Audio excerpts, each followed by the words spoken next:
Welcome, ladies and gentlemen, inside the Diamond Arena. We're here at the 23rd Annual Derby City Classic, and we have enjoyed some amazing pool so far. This is the Diamond Bigfoot 10-ball challenge. 16 of the greatest players on the planet all battling it out on this 5x10 diamond. It's single elimination action, race to 11. We're in round one, and only one of these guys can move on. It's time to find out and meet the players. First up, he's a back-to-back U.S. Open champion, World 9 and 10-ball champion, and member of the Billiards Hall of Fame. He's sponsored by Mez Q's, Talm, and Bodie Research from New York, New York, the Iceman. Make some noise for MIKA Immonen.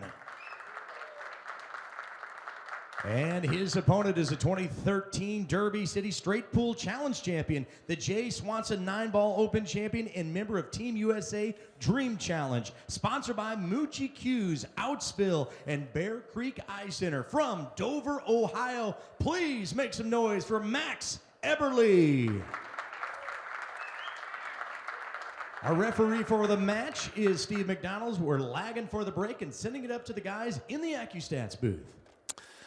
Welcome back to the best pool fans in the world. Tonight we have a tremendous matchup, and here at my side with the details and insights is my personal favorite commentator, Jeremy Jones.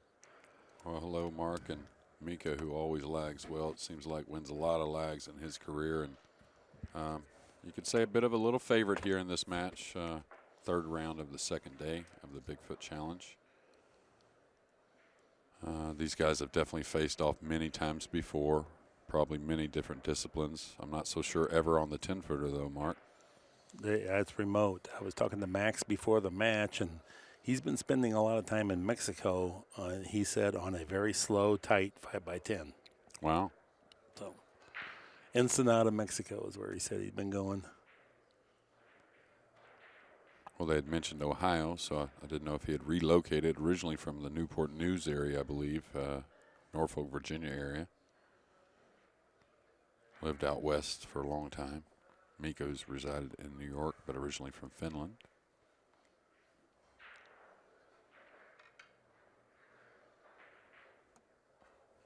Now, Mika, it seems to me, similar to Darren maybe, trying to get his form back.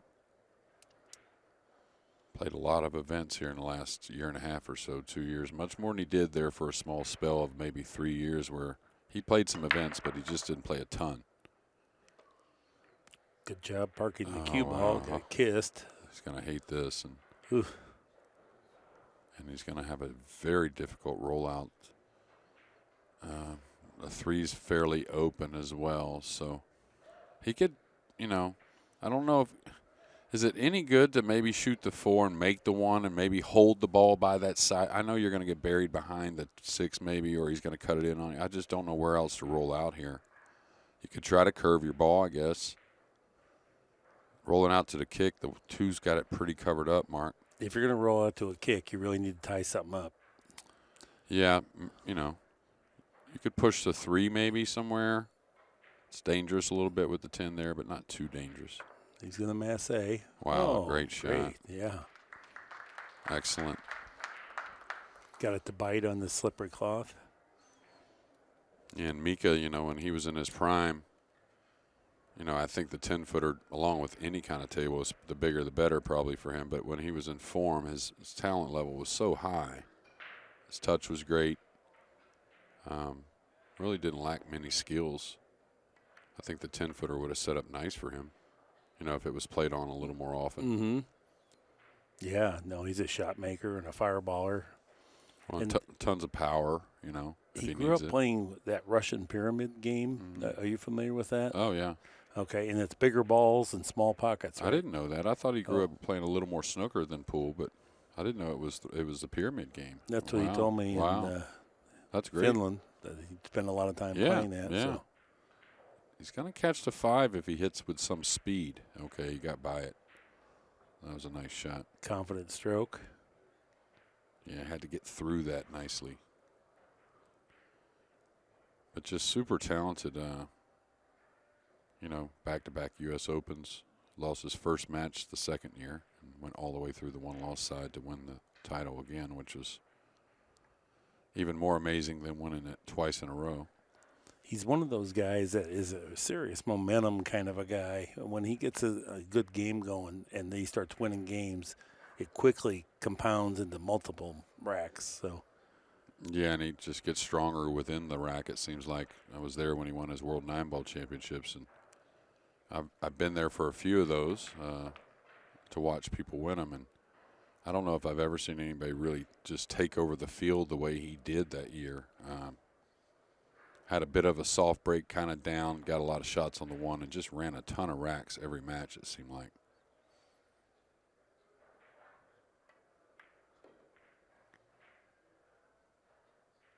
So he's making one incredible out here.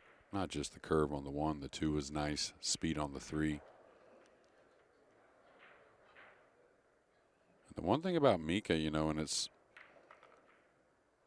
borderline what was also a credit to him is, you know, he wasn't, you know, a robot out there. He would show some emotion sometimes.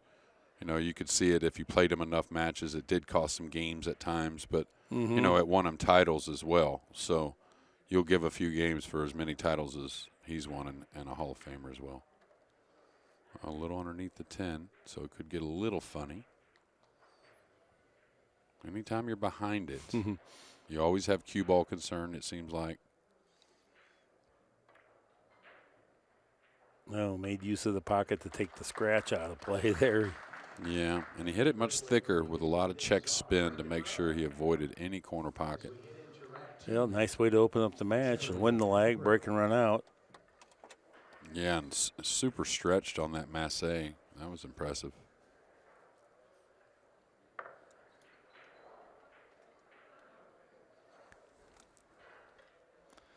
Big shout out to one of our good fans up in Macomb, Illinois, Rick Chirac. He has informed me that I was fortunate that he wasn't able to make it down this year, or he would have schooled me on the 10-foot table and the poker table. Oh. Yeah, he's versatile kind of a guy. Good friend, a lot of years, loves pool. Our first glance at Mad Max Eberle. Been a great player for a long time. Joe Rogan imitated him, or commented on him anyway. Yeah, as recently seen on Pawn Stars. Max was on Pawn Stars, an episode, giving some advice on some billiard equipment. I think it was pool balls maybe or something like that. I didn't see it. Yeah, you can Google it. All right, Max very elevated downward on the ball. Usually they'll drop as the body comes up, get a little more in the middle of the cue ball. Oh, boy, I like Beautiful that break. speed. Yeah. Guess it's going to be a dry break, but I like the way he hit him really square. Yeah, the 10 didn't move much, so that tells me now he's 17.33. So the 10 didn't move much, so it tells me the rack was probably pretty good. Just didn't. I thought he hit him at a nice speed. I think he can squeak the one by maybe and then take on a bank on the two. It's close. He's looking at the two in the side. I don't know if Yeah. it can stun it over there. That's what I'm worried about. Can he really move the cue ball much? You know, if you're shooting to a portion of the pocket, that's really got to be the emphasis, especially if you can have a shot on the two anyways. Oh, that was pretty well struck.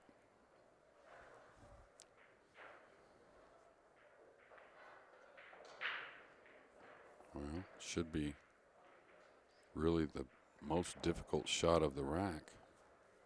Stays in line here on these first few. Getting on the 7 shouldn't be that difficult with the 5 near the 6. Getting on the 6 should be pretty routine.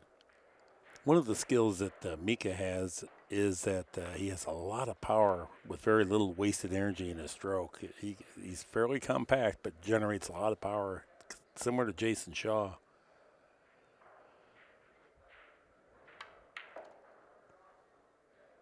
Stayed pretty long through that one, I'll tell you that.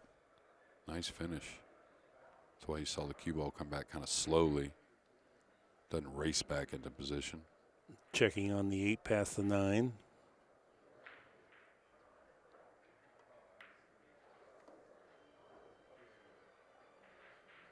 Nice. Pretty nice. He can use a nice touch, come on one rail across. Mm-hmm. just float into position on the 7 for the 7 by the 9. It's kind of what I like. It's a little wide. He had to use inside spin so he could get to the second cushion. Yeah, and that's a little preference, you know. If you want to kill it and hit it a little more firm, really trusting the spin taking on the slick table, that's fine. Some would just be more of a high ball and just kind of float into there, really. But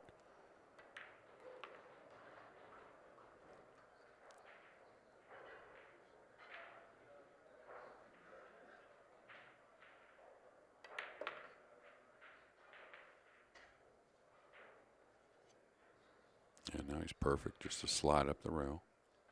No reason to come across.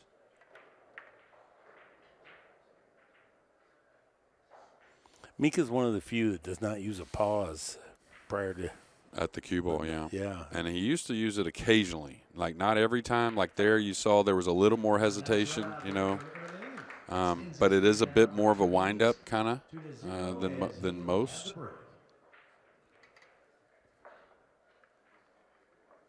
Now, Max, all he's got to do so far is break the balls, so he's got to stay patient.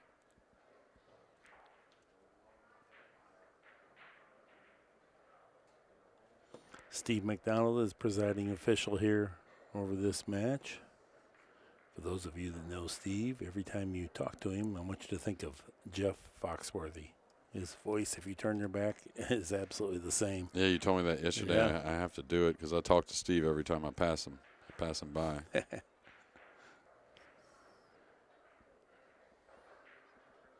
He cracks me up. You could say the 10-ball break at times, you know, at least at first when 10-ball really was getting out there a lot. Mika struggled at times with it. Really gotten it down here in the last few years, though, where 10-ball's become a little more prevalent. Hey, open hand bridge. He doesn't always do that. So really just going with a nice pop.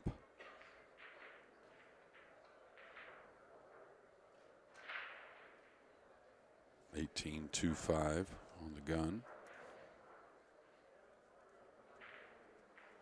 So Max starts off with a little bit of a small angle into the side without the 2 being able to go. So he may take this on in the corner trying to get to the back of the 2 ball or even for the 2-7 combo, huh, Mark? And I don't think he wants that 2-7 combo if he can avoid it because it's pretty far away, and the only way it plays good is if you're right on it. Yeah. It's just a matter if you feel comfortable digging on the cue ball like you're going to get somewhere fairly secure on the backside of the 2. It's probably the shot. Mm-hmm. You can play it in the side or in the far corner, either way, and you can still protect yourself from there.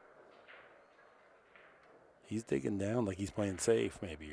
No, he's coming behind Okay. for shape, behind the 2. See, like that. Okay, good. Yeah. That played a little easier because I thought he really had to whack it to get to the back end of the. No, he had a back pretty rail. good angle, you know. And it seems like to me the bed's pretty nice. It's not overly fast, but it's a good speed. He's gotten, I think, kind of perfect here, right? Mm-hmm. Yeah, he just wants to be mindful of that side pocket. He doesn't want to get in trouble there. Yeah, He's rolling. Yeah. I was going to say, you can almost feel good about rolling this versus stunning past the side. It's a good hit. It's going to be a little deep where he may have to contact something. No, he's good. 4 doesn't pass the 9, so he's got to. Do you just stun into the 4 here with the 5 over the pocket? Move the 4 in towards the side? I think that's what he's looking at the moment. It makes the most sense. It'll be the most likely to get good position from, even though it's not a certainty. Yeah, you'd love the 7 to have that corner open as well. That gives you a little more room for error, but a player, you know, straight bull player, 8-ball player, he should handle this. And the key is you don't have to move it much, right? Right. So, He went in there a little harder than I thought he would, but I kind of liked the way he played it. It was a confident stroke. yeah, and maybe he was a hair straighter than we thought. But definitely, you know, anytime you got the next ball really available, keep the 4 simple as far as going into it. Max is putting a nice run together here to really get his first time at the table.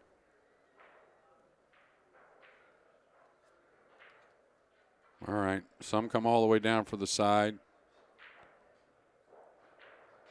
Kind of depends. I like just kind of one rail for the 6 in the corner myself. The side's not bad. I mean, that's a pretty big area. But He's going to get a little in between. No, he's good.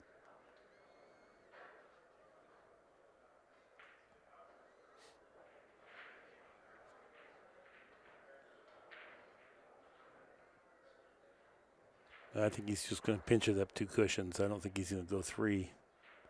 I think he can get above the 9 if he wants. It's kind of up to him. Yeah, he is going 3. Okay. Lightly brush the 9. No problem.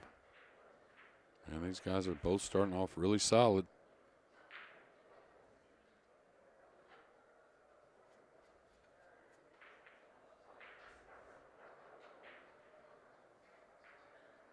All ball fouls we're playing. There are no jump cues allowed. This is not call shot.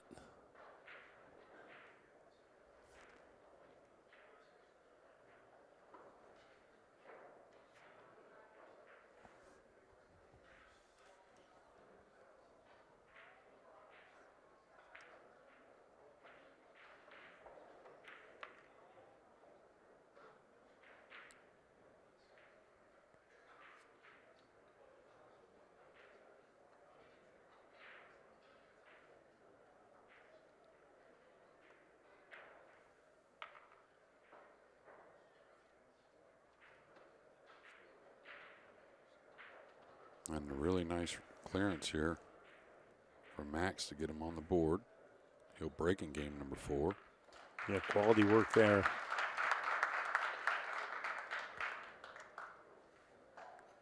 And after rack 3, Eberle is now on the board, and he'll be breaking with a chance to tie things up 2-1. I was in Virginia Beach and met Charlie Williams and Max. They were probably just out of high school or right about that time, young guys wanting to be pro players. Charlie Williams always called me Dolph Lundgren because I seemed so large compared to him. You know, what's up, Dolph? They're just kids, straight shooters, wanting to get in the U.S. Open so bad. Now, did Max go to William and Mary? He attended a pretty good university for a few years. Yeah, I'm not sure. It sounds correct, though. I think he told me it was William and Mary. And I think that was even announced a few times at tournaments over the years. Yeah. So it does ring a bell. And we'll see if he changes a little bit. Sometimes, you know, when you feel like you're hitting them well, I feel like sometimes the players could level the cue a little more, get a little more into the rack, and you see a little better results. Maybe don't change the speed much. Just level the cue a little bit.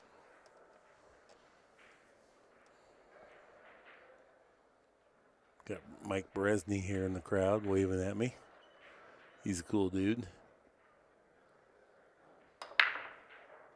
Yeah, he flattened out that time. The cue ball didn't have hop. Yeah, I think you saw a little better result with the side balls. The one tracking. I don't know if he has a pocket there with the 4. Looks like it's covered up to me. Could back cut the 1 a tremendous amount into the corner, but whew, it's awfully tough. He's looking at that 1 now.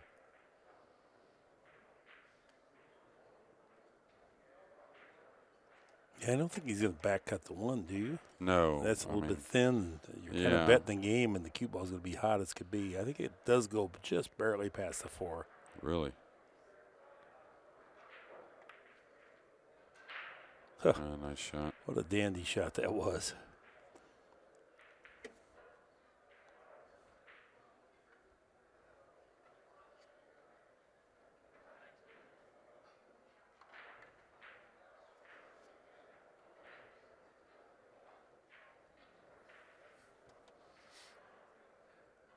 Doesn't have a ton of angle to move the cue ball with the 7 being there. So he'll just try and move it a little bit for the 3 in the side.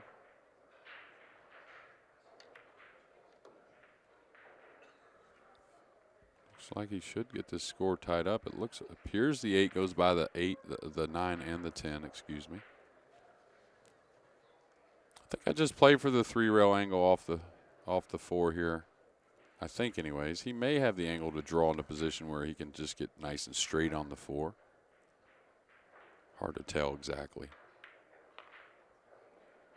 He's got a little flat for the 3 rails, so you'll see him just kind of pinch it with a little inside spin maybe.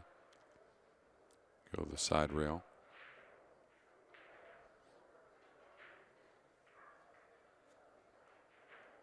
Yeah, these are these funny little shots that if you get on angle on the 5, then the whole rack plays good. But if you're a little careless with how you hit the pocket there, that wasn't ideal. Now he's falling a little flat, so he hit the pocket a little bit on the thin side.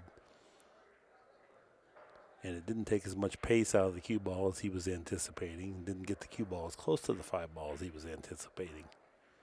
Still doable, just not going to be as easy as it could have been. Yeah, this don't have to be 100% accurate here. You just maybe just pull it up the rail as best you can. But this is what happens also when you start to get out of line. Now he's really got to make a tough decision and then an even tougher shot. Yep. Stay super still with your body and head on this one because there's just no forgiveness whatsoever. And you should do it on every shot anyway, but this is the one that really makes you flinchy.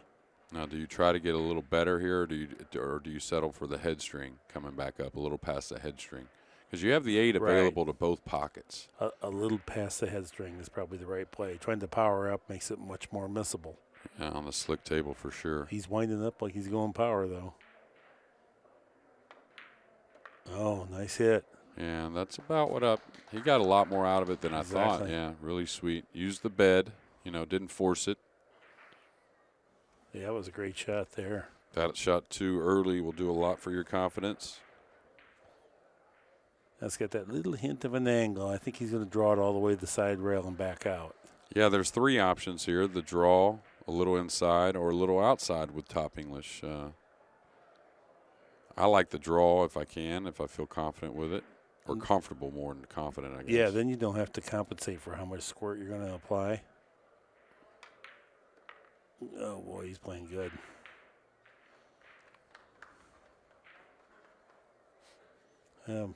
This is going to figure to be a tough match. Both guys playing just about flawless. Both guys are at 1,000 as I glance at the TBA, so it felt like that.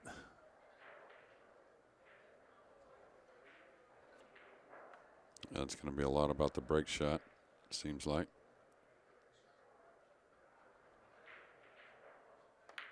Well, that was a quality break and run there, and he had to make that big shot past the 4-ball into the side to open up the rack. Really good. Yeah, with the cue ball resting near the rail. Now, Mika had a pretty nice run. I think was it the Final 4 at the International on the 10-footer? It may have been. I know he made it to the Final 8, but I want to say it was the Final 4. And he just had a real so-so match in the semifinals, kind of ran out of gas, kind of. Yeah. That's how he played, like he was a little fatigued. But I believe it was him.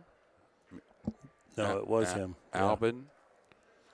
Albin ended up winning it. Yeah, SVB. Well, Albin won the main tournament, right? Yeah, Filler beat Albin in the final of the 10-ball maybe. I know he beat Mika kind of handily in the semifinal, I believe, and a big mistake here, something you just don't see from the pros very often. Oh, he beat Mika in the final. So it was the final that Mika got to on that 10-footer not long ago. And then Filler just did what Filler does in the final. Talk about him all the time. He's like that Earl Strickland or Mike Siegel when they get to the finals. Just tough to beat.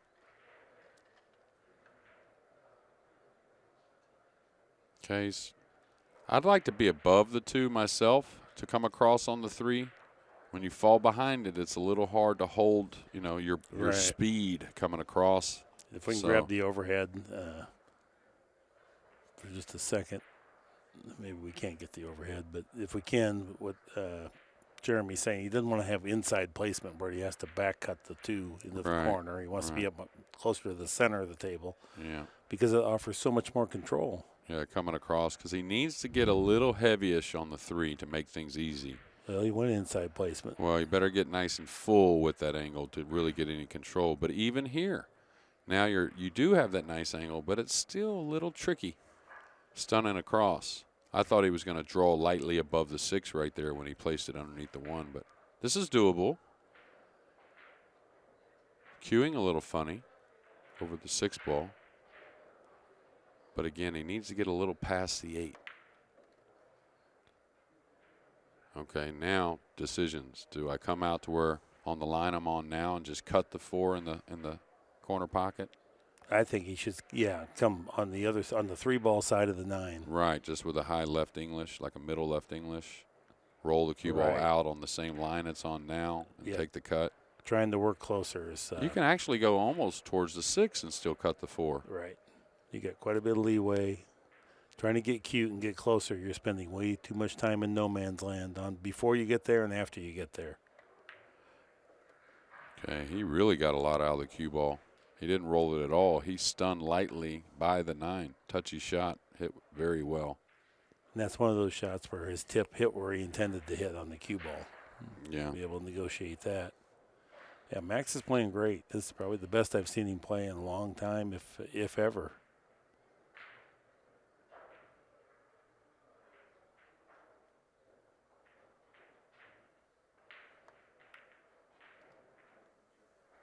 You know, Max has some quality instructional materials out there, too. Oh, yeah. Yeah. Yeah, he's a pretty serious dude. He's a great artist. Does some incredible stuff. Now he changed playing cues for this shot. I don't know if it's longer, maybe. It is. It's got his extension on there. He's just stunning one rail. Okay. Pretty nice now. The 8 doesn't go by the 10 to the opposite corner, so he's got to hold the ball up a little bit here. I think he's just fine, though. Based on the rules, you're only able to have 3 cues in the arena that you use. Break cue, and then you can have a couple playing cues.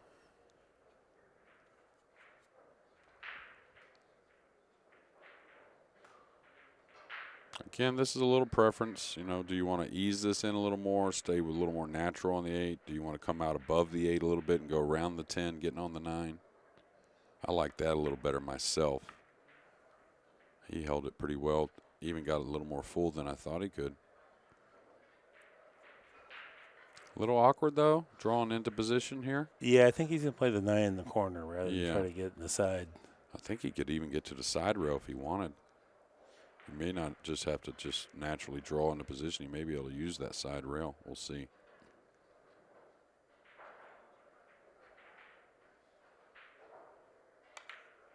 Oh, he brought it back. So he's going to have to work the rock a little bit to the 10.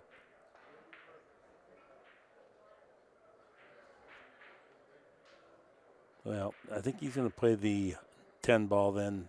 He's going to be conservative with his cue ball. He's not going to go 3 rails and then come all the way to play the 10 ball in the corner pocket where he's standing now, but rather come up short of that. Yeah, near the side where he's standing. Don't really have to draw this too much to get that if you're willing to kind of throw the ball in a little more, but we caught a little point there. That was didn't go in so clean, but perfect position. Boy, that worked out great. Hitting a little bit rough into the pocket. I was thinking he would be probably 1.5 feet short of this. Right. To take his first lead after trailing 2-0. Will be breaking, and really that was just a big mistake from a great out from Max, but a big mistake from Mika losing the cue ball. And he'll have the break as we head into rack 6.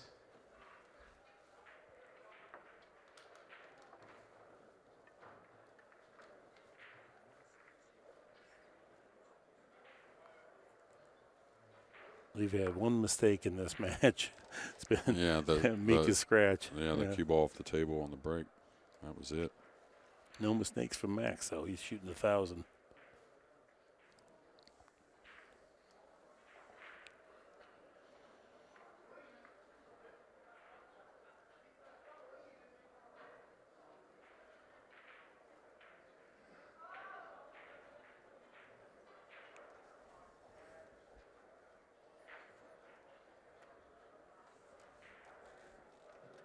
Well, we'll see if Max sticks to maybe taking a hair off of it, leveling the cue a little bit. He did make one of those balls in the side. Now, the one thing is, you know, like Corey, for instance, off the end rail, He doesn't make a lot of balls, but he sure does make a ball, seems like, every time with the lighter break. You know, you're going to have to work a little more because you're only making one, but that's not a big deal to these guys. Pretty elevated here. See if he's trying to get that pop on the cue ball. Little bit. 3 balls tracking. See, but he's not getting much energy off the one like some of the other players. One's more dribbling, which is fine if he contains the cue ball in the center. But he's not really ever going to be making the one, which sometimes helps some of the guys when they don't make other balls. So, yeah, like with Van Boning, now he makes an object ball, then the one ball goes into the pocket or hangs. And yeah, but his moves down there, right? Like it's not slow rolling too much. It moves down there towards that corner. Tough little safety here. That wasn't easy. I don't know if he's going to get the snooker or not. I don't think so. Maybe. Does he take on this somehow, Mark? I mean, we know Mika's a shooter and doesn't like to go through a bunch of prolonged safety battles, but this is really tough. The side pocket is unforgiving. Wow. The corner pocket, super tough from this and it looks distance. like the safety's no bargain. That's, I mean, really, you can kind of, if you can avoid hitting the one into the point somehow, you can bring them back behind the 7, I guess, and kind of bang the one up table. Yeah. But you're not having any definite route for the one, that's for sure. The good thing is no jump cues. So if you bury him on the end rail behind the 7 really cuts a lot off. Oh, he's not doing that. He's going with a high ball. He's going to give up a shot, and a good one. Well, that was odd. Yeah, it didn't look like he was really playing shape either, right? It looked like he was caught between trying to play it in the side and trying to play safe. Right. And he shot right in between because the speed on the one was so far wrong. Yeah. And no shape on the 2 at all, really. No. Not to speak of, anyways. I don't know what happened there. Kind of went off in his hand. I don't think he was ready for that shot. Yeah, now would you draw into this ball? It's a little funny trying to go forward with inside. Tough shot. I don't know if it's going to grab him. Just trying to find a pocket for the 2. Can he easily get back to the good side of the 2 ball? Can he come up to the short side of the 2 and cut it in? Oh, he can hold for the side. Never mind. That was a really nice shot. Thought he had too much angle for that. Well, this is a big shot here. Kind of slightly impeded by the 10. We are playing all ball fouls. Just want to roll it in.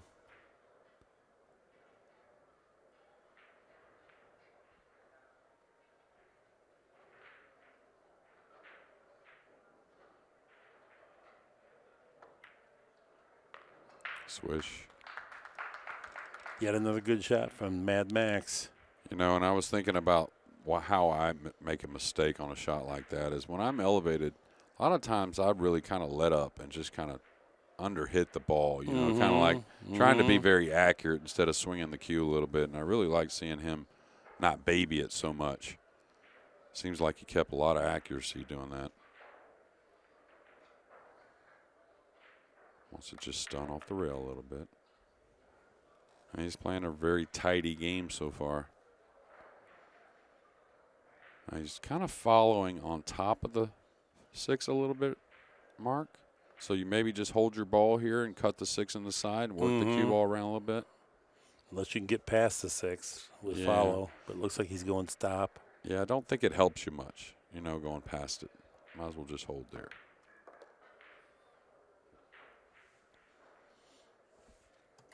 Now I can tell he's a little amped up. There's been a few stop shots that, he's hit a bit firmer maybe than you needed, like that one, for instance, just stopping your ball. He put a lot of pace on that one going into the pocket. So probably a little amped up playing here on the main stage. Understandable.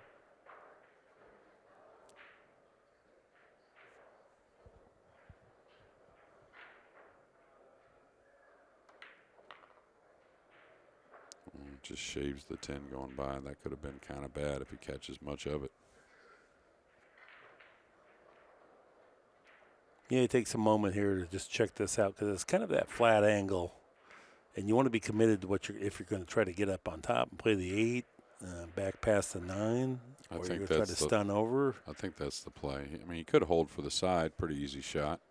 But it's got that little fraction of angle. If you hit the thin side of the pocket, then now you get over there where you're not happy. So, but it looks like that's what he's doing. He's gonna. Yeah, I mean it's pretty fat side. I mean, as long as you don't let up on the stroke, it shouldn't bleed towards the end rail much, meaning the cue ball. Ooh, ooh. He didn't want it to go towards that end rail at all.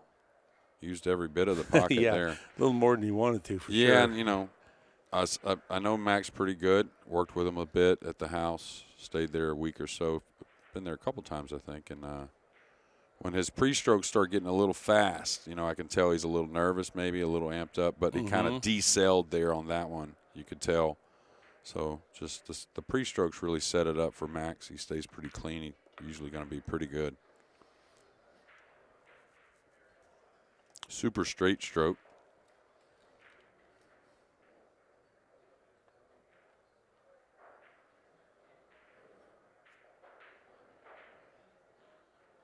Probably catches the second rail here, about a diamond past the side pocket.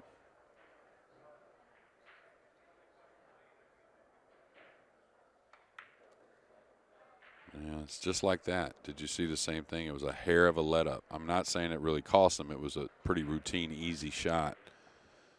But a little quick coming back, and then just, I wouldn't say a total decel coming forward, but just not quite as pure as he would like it, I think.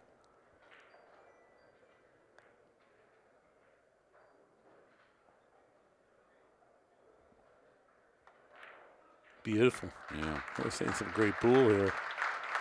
Yeah, one thing about Max is he doesn't get outside on the cue ball much, right? And he doesn't really, Right. like some players, I mean, they want to use a hair more spin. Sometimes I'm very guilty of that, but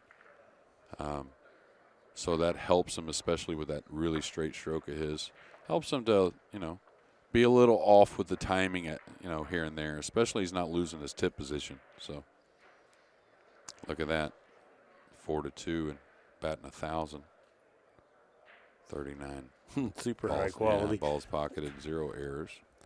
The safety play by Mika, that was interesting. Or maybe it wasn't. Maybe he was playing for the side. I can't tell based on the speed the one ball took off, but yeah, it really cost him that little whatever it was.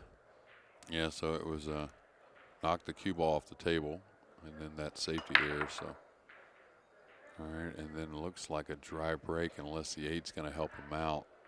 Max is going to have, ooh, I think the one got in the way. It's very, very close.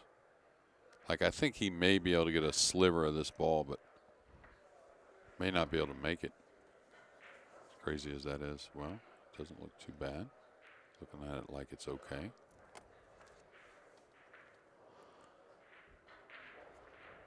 He can get a lot of it because he's looking to get behind the 2 ball. Or is he going to kick at this?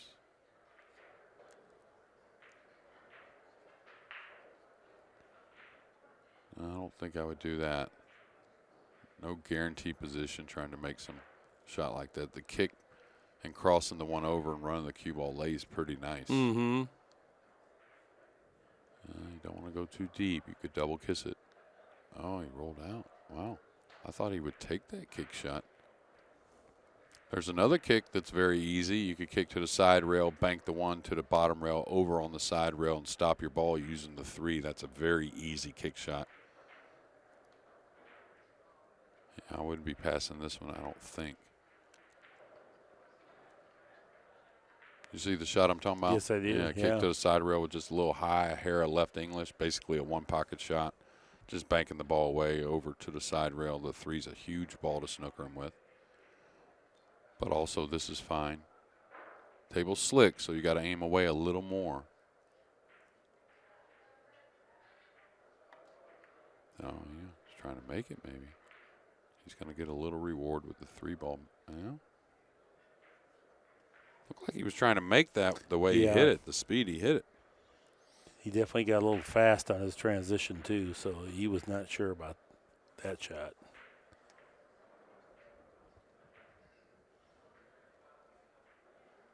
Yeah, don't think you're going to see most of the guys that have played here the last 2 days pass that rollout either, right? I wouldn't think. Yeah. It's not fun, though, to come to the table trailing and then have to play for a kick. But Take you the don't kick, have to, yeah. Well, I don't think a lot of them would have rolled out either, like Max did, to be honest with you. I think they would have taken the kick from where it laid. This has got to go. Oh, it did open. It's got a lot of work left with that 4. It may pass the 7 in the opposite corner. We'll see. But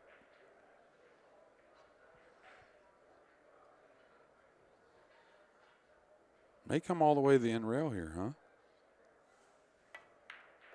Yeah, I was thinking he might do that. He's overcooked it. I would have liked to have laid underneath this 3-ball trying to get at the 4, and now he's going to be on the rail, which is even worse. And pretty straight. It's going to be hard to generate enough power with accuracy to get it over there. You have to thread it between the 6 and the side pocket over there that he's standing there. All right, well, if you try that, which I think he's supposed to try to work the ball, but this becomes missable now all of a sudden. Or scratchable. Oh, yeah. Meanwhile, What a hit. he may have gotten perfect. What a hit. It does go there.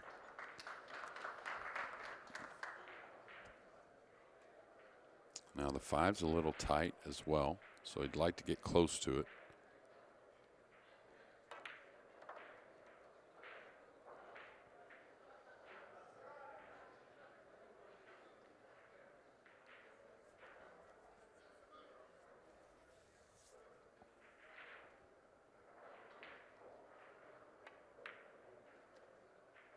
Very good at the dry table, being able to use the pocket. Very experienced at that and does it well. Didn't want to take any chance of rubbing that 9. Oh. Well, he kind of held up at first when he hit it, and it made me wonder, and then I started to wonder even more, Mark. Just plays for the side. No reason to work the ball.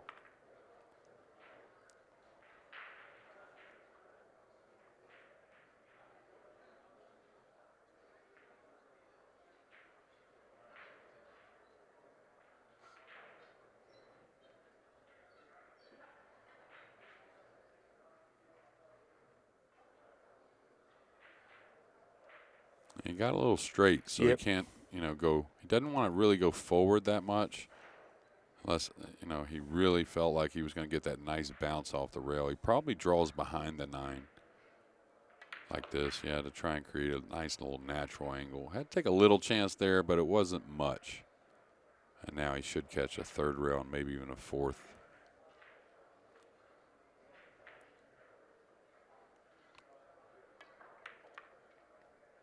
Perfect. Just going to get on the end rail a little bit. Didn't want to get all the way beneath it. And he's just got to address the cue ball now with a little draw spin.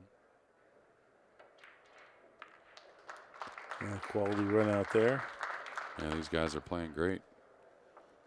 4-3 is our score. Mika cutting the lead down now 4 games to 3. Heading into rack 8. Eberle will have his break.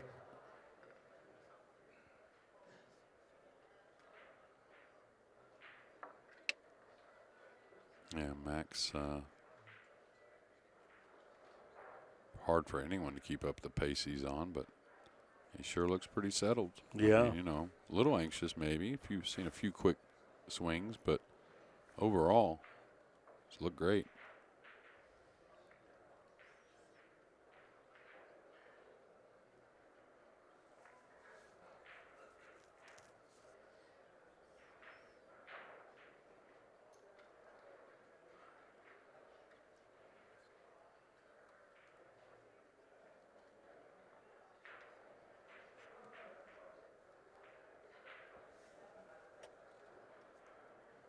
Four to 3 is our score. Eberle playing a perfect match thus far.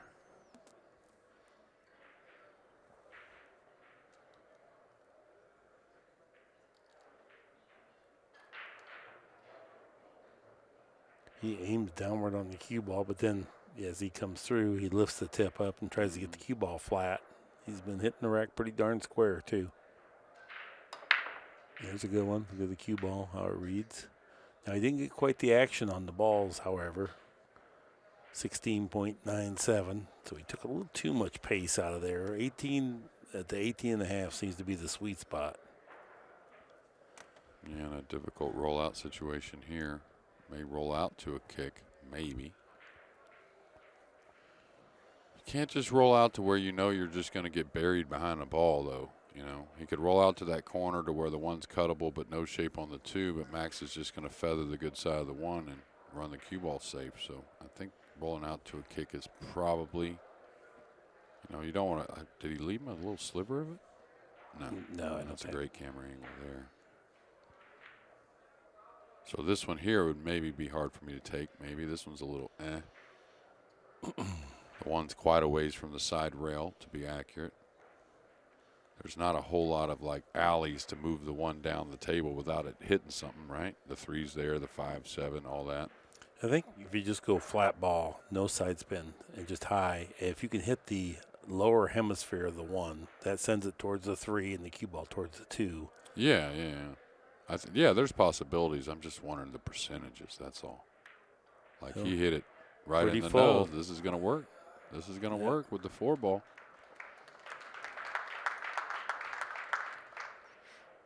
Mika just needs a good solid hit here with a top English. Looking at the 10 possibility. That'd be like right before the side pocket. But you'd have to have some stun if you have top spin on there and hit there. I don't think it'll go across to the 10 high enough to pocket the 10. No? Unless you use a lot of power.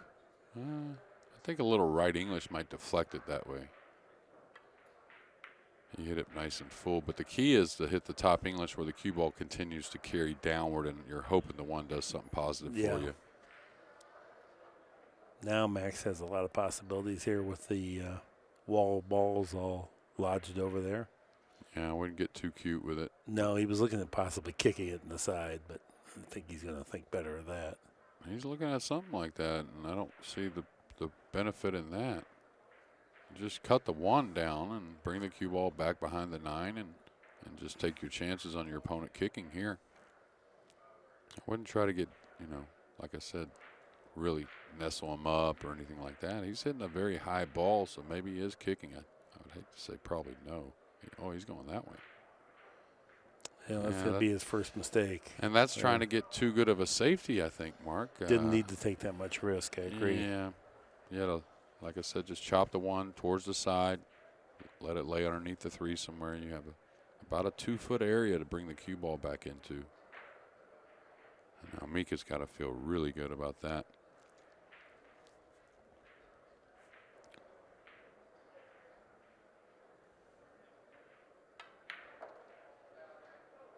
Good shot there by Mika.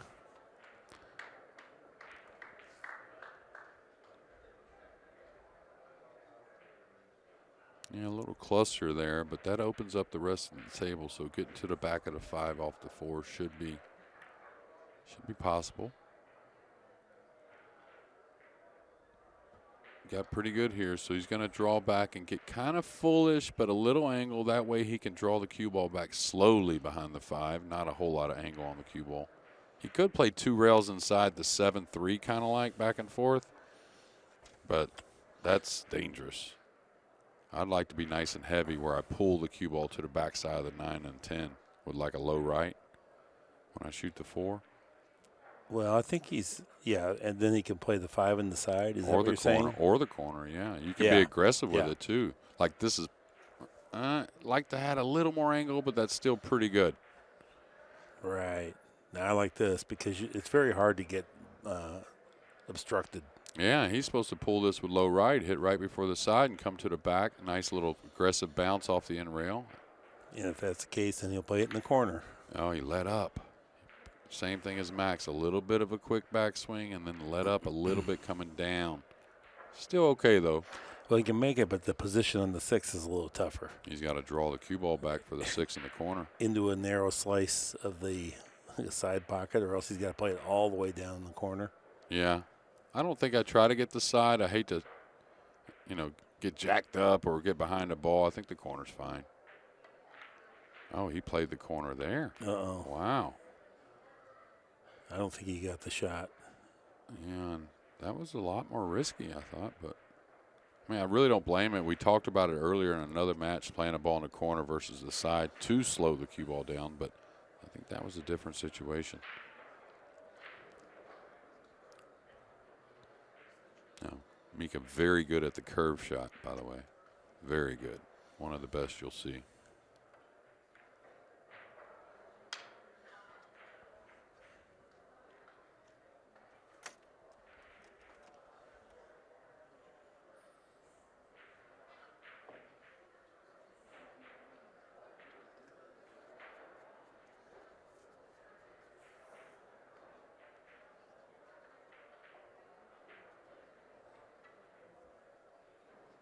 So Max would like to get just past the side pocket to be able to play that 7 ball into the side pocket where he's at now. Yeah, touchy draw stroke here. You want to broaden this if you can, but he doesn't have a ton of angle. Boy, he did nice. That was a nice, safe way to play it. Kept the cue ball off the rail. Now it's thin enough. 3 rails is in order here. 3 rails around to the center. I don't think he can hold it. No, but he could draw to the inner rail with straight low, just 1 rail up. I don't mind that shot myself. Yeah, if the 3-railer leads the cue ball into the edge of the 8 possibly, then maybe you will choose draw. Yeah, this is going to be close, but I think he can get by it with a high ball. He's got to kind of smooth it around the table, though, a little. Oh, he got by it nicely. Good call, Mark.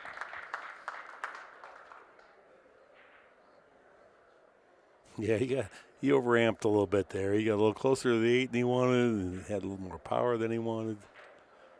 Yeah. He broadened it nice, though. I'll tell you that. I mean, it's nice that you shoot that shot and, you know, you're never really worried about getting by the 10. This is that nether region where do you go with a little inside, check English, and play the 9 in the side over here opposite of where the 8's at, or do you try to come around? I think the side is in play. For sure, I think that's where he goes for the 9. Well, he's hitting a pretty high ball here now. And pretty long swing, too. He might be coming up to get to the corner with I inside. think you're right. No, he just played it mild. Yeah, he felt a little funny here.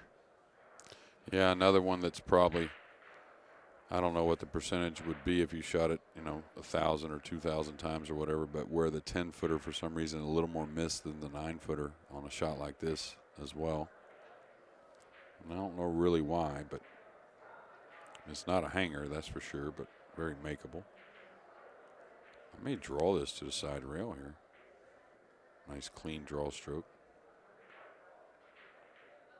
Can't get quick with this one now. It could hurt. Good Nice shot. Wow. Did a lot there. Not only did he not overdraw it so he could play for the corner, but hit the heart of the pocket. Got through that ball good, and takes a moment here to kind of refresh. Does not want to give away a cheap 10 ball here. Yeah, and he's, you know, putting a lot of heat on Mika. I know it's going to be Mika's break, but there's a lot of heat there to win that game, not going down by 3. So Mad Max getting it done. 5-3 is our score now. Eberle playing fantastic. 1 safety error. Eberle extends his lead 5 games to 3. And MIKA Immonen will have the break.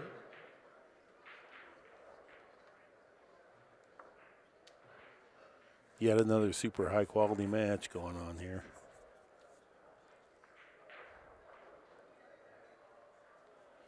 That's why I love this tournament so much. Every match could be the finals.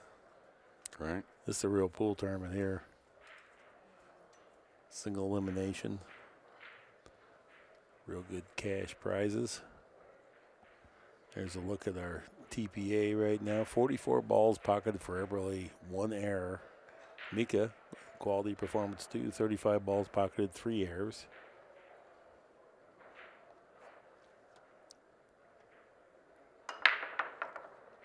I like that break. Yeah, he made the 5. I think that you're going to see that speed around 19.7, 19.6. Or no, 18.7, 18.6. Yeah, there it is, 18.6.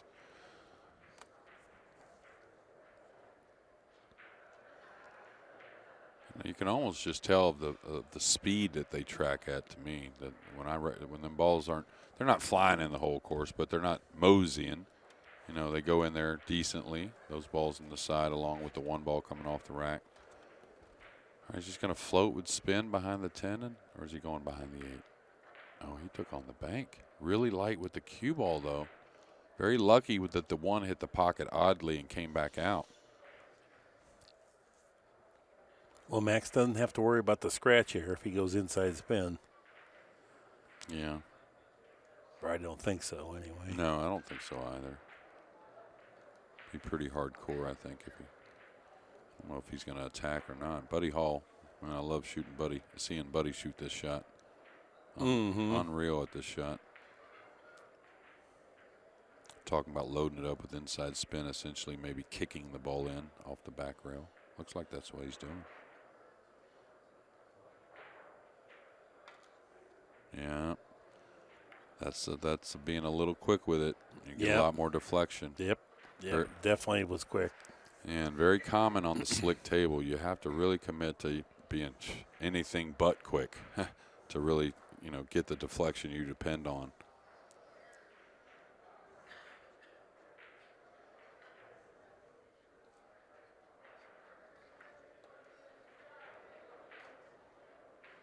All right, he can get past the side with the cue ball, I believe. No problem. May fall on the rail with the cue ball. 4 doesn't pass the 8 in the corner, so it's kind of important he gets a little bit of an angle here if he's near the rail on the 3. The 6 is there as well, so that first shot got him a little funny.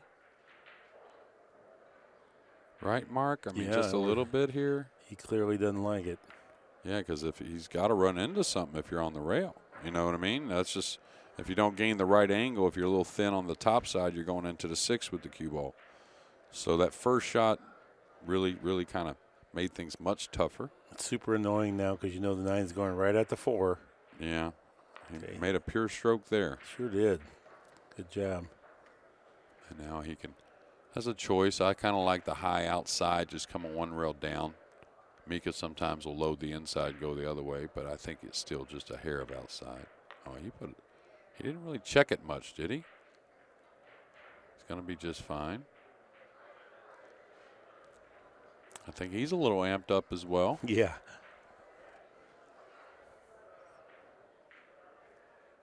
Well, like I said, Mika's a guy who's always had results. So even, he's trying to put that time back in, playing more. He's wanting some results. He had a taste of it at the International not long ago here on the 10-footer.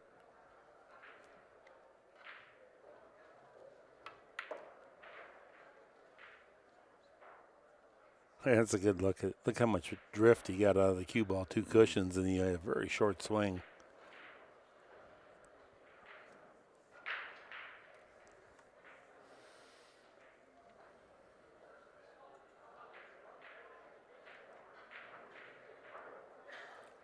This one here, you may level out a little more with a high ball. A lot of these guys like to wrap the corner, but when I see him put the extension on, sometimes he'll hit a little more of a high English on the shot. Like that. 5-4 is our score now. Immonen trailing. After 9 rack, just 1 game between. Max Eberle will have the break, leading by 1, 5 games to 4.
Max aiming downward.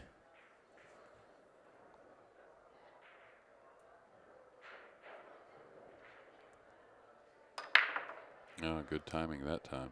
Much better. See how much more pace his one ball had? And I wouldn't say the miles per hour were much higher, if any, than he's had the entire match. Just a little better transition from back to front. He's got to take this one ball on cross corner, I think. 1775. Yeah. So it's not really the speed, right? So. Right. Break demon. He's checking out the 6. I think he's going to take this bank on. It looks like it lays really nice. Another one that's going to have a little pace on it, so very hard to hang it. Believe it or not, just wants to slide. I don't think the 5's in the way, Mark. Could play the safety maybe. I don't know if he can hit it full enough. If he could, I'd be all for it if it's just a stop shot safety and pin to the 9. I'm looking at it. You know, it looks to me he can hit it straight on for sure, 100%. But the bank is so tempting. Golly. Now, I'm not so sure I like the bank withdrawal so much. So maybe he's playing the safety. Rather hit a high ball. Okay, he did play the safety. He may get the 1 on the 10. Watch out. Watch out. Yeah, that's a good shot. Yep. He's going to leave a 1-rail escape. Maybe even 2-rail escape. Yeah, I don't know about 1 rail. I think he can go by the 8 off this long cushion with right spin and hit the 1. I think he can. I think the 2 rails is tough, but maybe not. Yeah, 9's got him. I think he can't even get to like a little past the middle diamond because that's all you need. You only need a hair past the middle diamond to go by the 8. Here on the overhead, it looks like it's cut off from very could much be. of that, but it's hard to tell from here. If he has to go 2 cushions, it's really tough, or 3 cushions.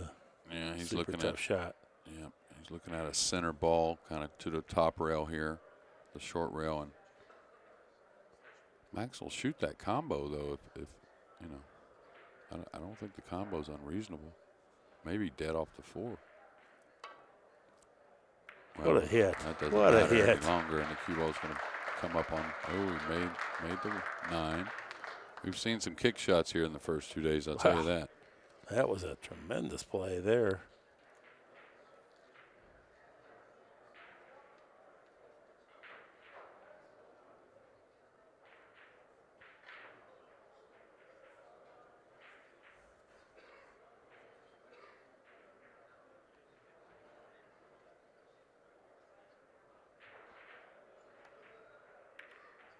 I was wondering about that shot right there, using the 5 to hold the cue ball up while you move the 1. Thought it was doable. Well executed. Good kick, good safe. Man, it's the kind of shot really because he wasn't comfortable with much else. That one he could shoot with a little more speed, so that's going to make you more comfortable that you're going to execute well. You're hitting about half the ball, maybe a third of the ball, something like that. Kicking behind this, very difficult. Is he going to float behind the 6-7? Is he banking the 1 away? Trying to get behind the 6-7. This is going to give up a bit of a shot. Quality effort. No, that wasn't easy. You know, and he didn't want to break up the 6-7 in his defense either, right? Like break it up and give up a shot. The 6 is a little difficult, so.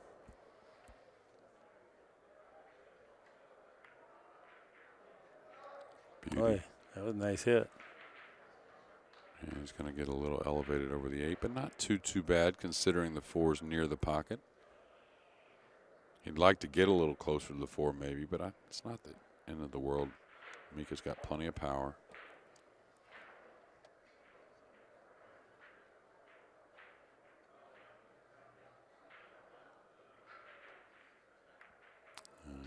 Overcut it.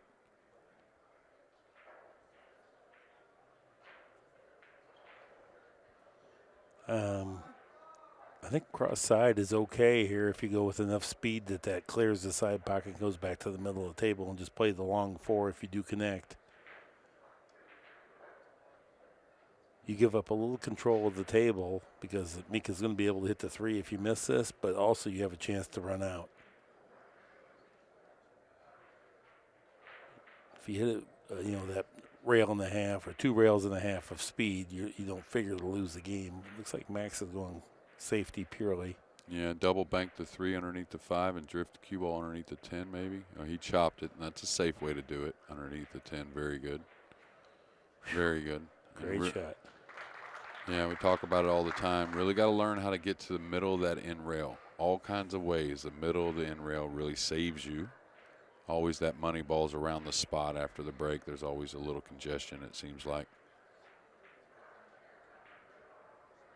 Yeah, I was going to say, the way he looked initially to me looked a little less guaranteed to hit it. He's supposed to hit this 9 out of 10 going this way.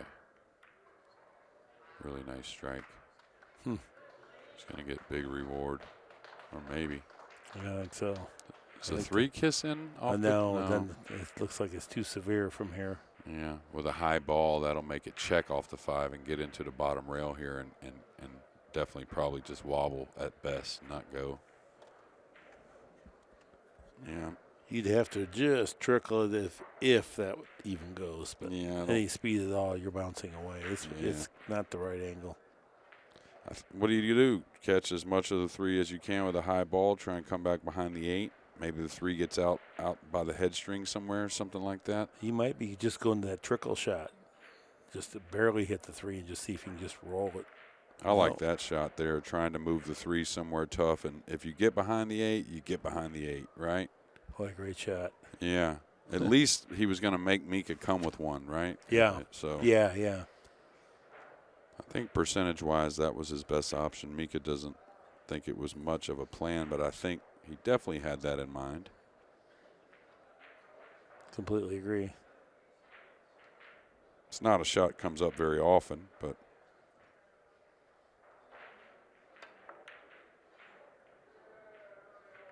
all right, wants something to slow the cue ball down, and is the 10 going to help? Nope. So Max is going to get a shot here.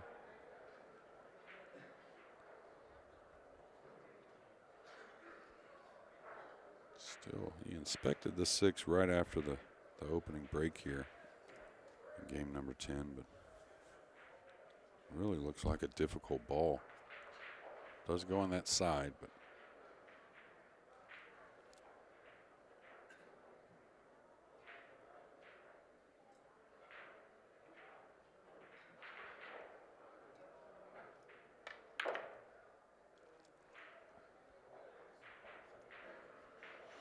Now, he didn't get as much out of that as he would have liked. Now he's real flat on the 4, so he's going to have to really thump this one home. yeah, he can get to the side rail, though, so some right English should help it. Yep.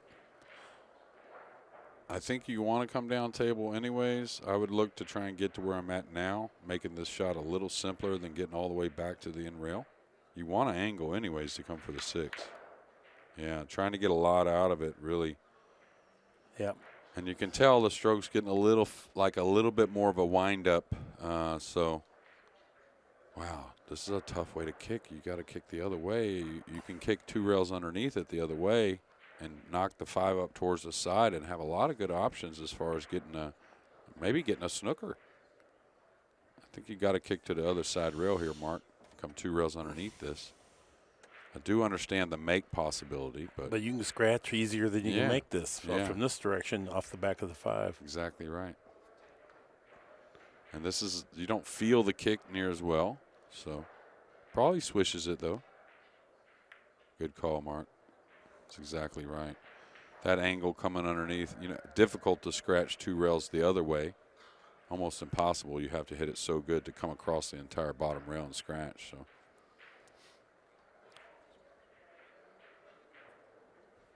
So really didn't get the draw spin he wanted on the last shot, and then a little unfortunate, but when you hit that 4 ball into the pocket that he got a little flat on, when you power up, it even pushes away from that hint of an angle, and then the draw doesn't take. You depress the rubber, it comes out, and that's how he got into those 2 balls. He was trying to get all the way up table around them, and he overamped it a little bit. And I think he lost his tip position just a hair. The way the ball reacted a little bit, maybe came up a little bit. Yeah, there was no final pause. He got a little quick, and then now you might miss the micro dot. Look at that speed. Yeah, he's always had that touch. That's why I've always felt like he was one of the best at the subtle masse. His touch has always been so good. Over the years of broadcasting all these matches, and each player has certain little dynamics that they're a little hair better than, and you get to see it time and again. You learn their game. It's really interesting.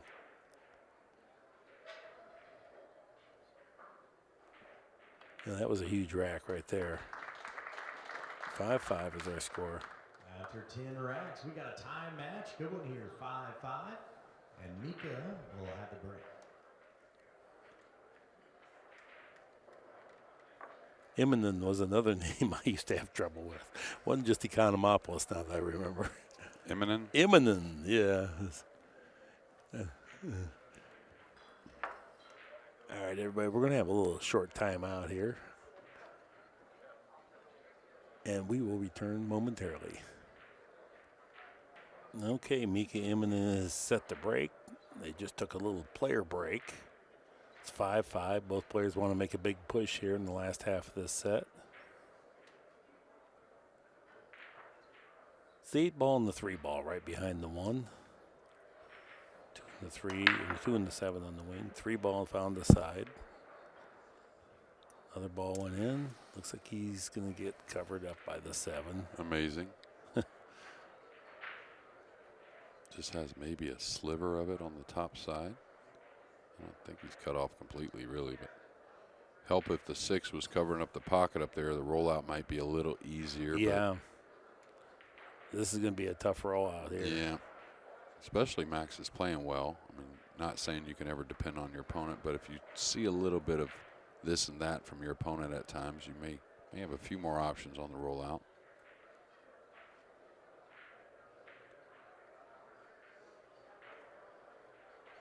Can't let him cue the ball, though. Got to get the ball on the rail, most likely, or near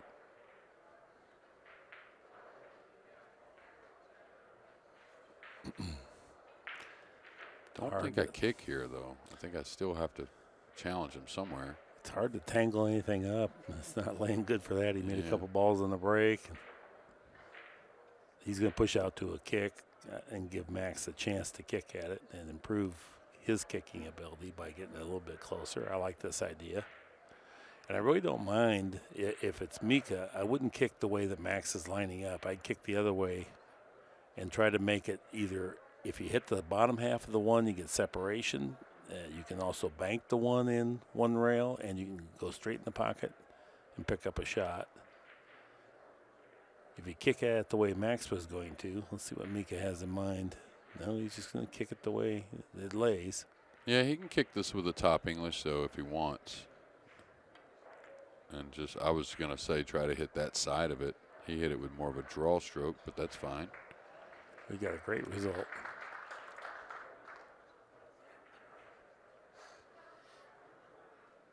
I don't know if Max was up 5-2 or 5-3, but I want to say it may have been 5-2. Now tied at 5 apiece. So a little momentum in Mika's direction. Ball's up off the end rail, but you can still stop your ball with a high ball, and you don't really have to hit it as hard as you would think, especially on the newer felt. The ball really hugged nice. Sometimes the 4 and 10 will slow the cue ball down too a little bit if it's trickling away. Yeah, he hit it right on the head, and probably you could say a little unlucky to catch the point.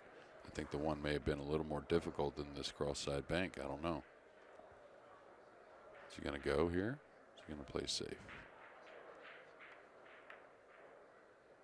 A little heavy with the, oh, he got a bump. So maybe that slowed it down. I don't know.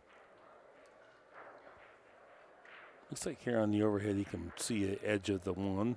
Yeah, well, he's probably shooting here and going right at the 2 with the cue ball, the 2 and the 5. And a shot like that, right, to me, that Mika just had, if he just takes a hair more time looking at where he really wants the 1 to go, really wants the cue ball to go, I don't think he hardly ever misses his mark, especially putting the 1 on the end rail, the speed of the 1 not being half a diamond to a diamond up.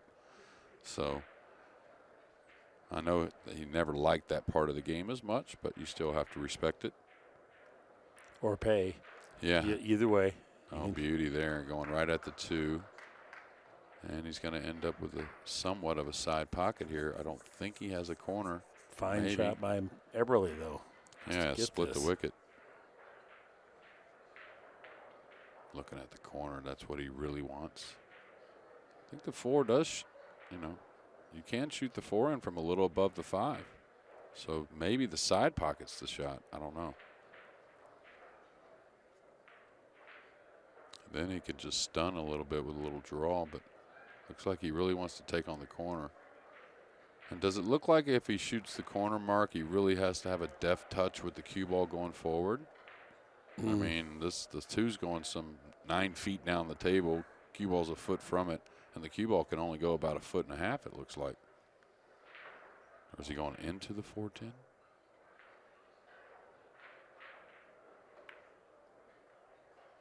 Boy, can't believe it. That was really smooth. And we'll watch this hit a little bit, but definitely the 4 is shootable. And I watched the overhead. I was looking, boy, that's a narrow gap down there, but he smoothed it right on in there, no problem. And a light draw off the 10. 6 is near the pocket, so you don't have to get crazy great on the 5, like a certain angle or anything. Yeah, he didn't need to overhit that at all. 10 ball actually helped him get the cue ball over there near the 5. And you got plenty of time. Don't get in too much of a hurry. I'd be aggressive coming across. Now, the one thing is I don't want to get where I'm stretched. Not on the 6 to the 7. Yeah, that's good. 3 rails with a high ball. I don't know if he can if he's flat enough, he can hold it there and just play the 7 in the side. He's pretty thin to do that. Yeah, and you definitely don't want to take a chance on that. So 3 rails around for sure, you can get where you want to be. Yeah, and you don't really even need, on the slick table, you don't need much inside spin at all. You don't really want to entertain the 8 ball at all. So if you smooth it pretty decent, it's like a 1/2 tip of right maybe. Not much.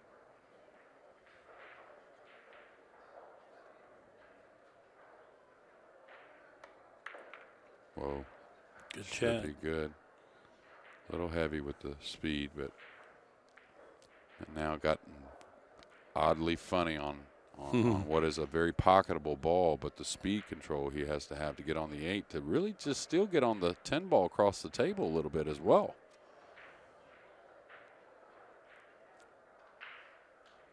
So I probably don't fight it here, trying to just draw 1 rail. You know what I mean? I might just go ahead and let it hit the bottom rail and come up a little bit. Kind of like a draw with like a little below center outside English, kind of. That being right English. I think if you're drawing it, you're going to fight it a little bit. You may want to hit this ball a little thick. I kind of feel like he might just topspin and roll it. Oh, I thought. Or do you think the scratch that was is a on? scratch? Okay, yeah. then if that's the case, then you got to draw. Well, he's drawing with inside. Wow, speed's got to be perfect. Boy, this is a tough shot. This is that shot we were talking about. Look how good he hit that. Yeah, speed though. Oh, that there. deserves some applause. That's really good. Yeah, you got that. Really good shot. Extra little revolution to make the 8 very playable.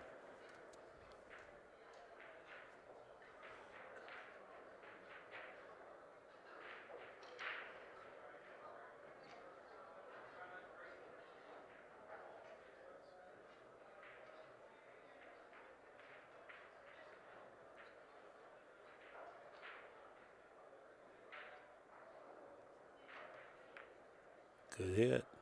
Boy, he's for real. He is playing. And he started off the match fantastic, and he's played solid all the way through.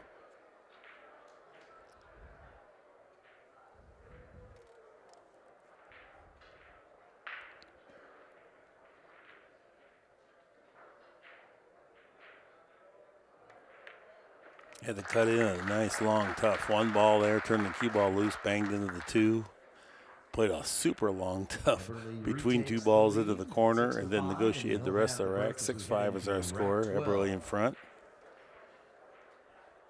Total pleasure to watch this match.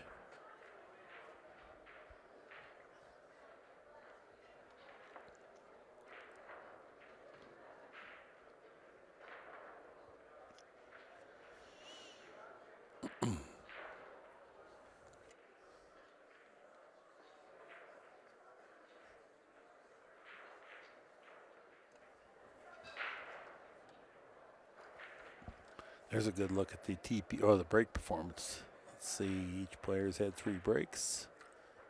Had 1 scratch on the break by Immonen. EBERLE's successful, 3 out of 5.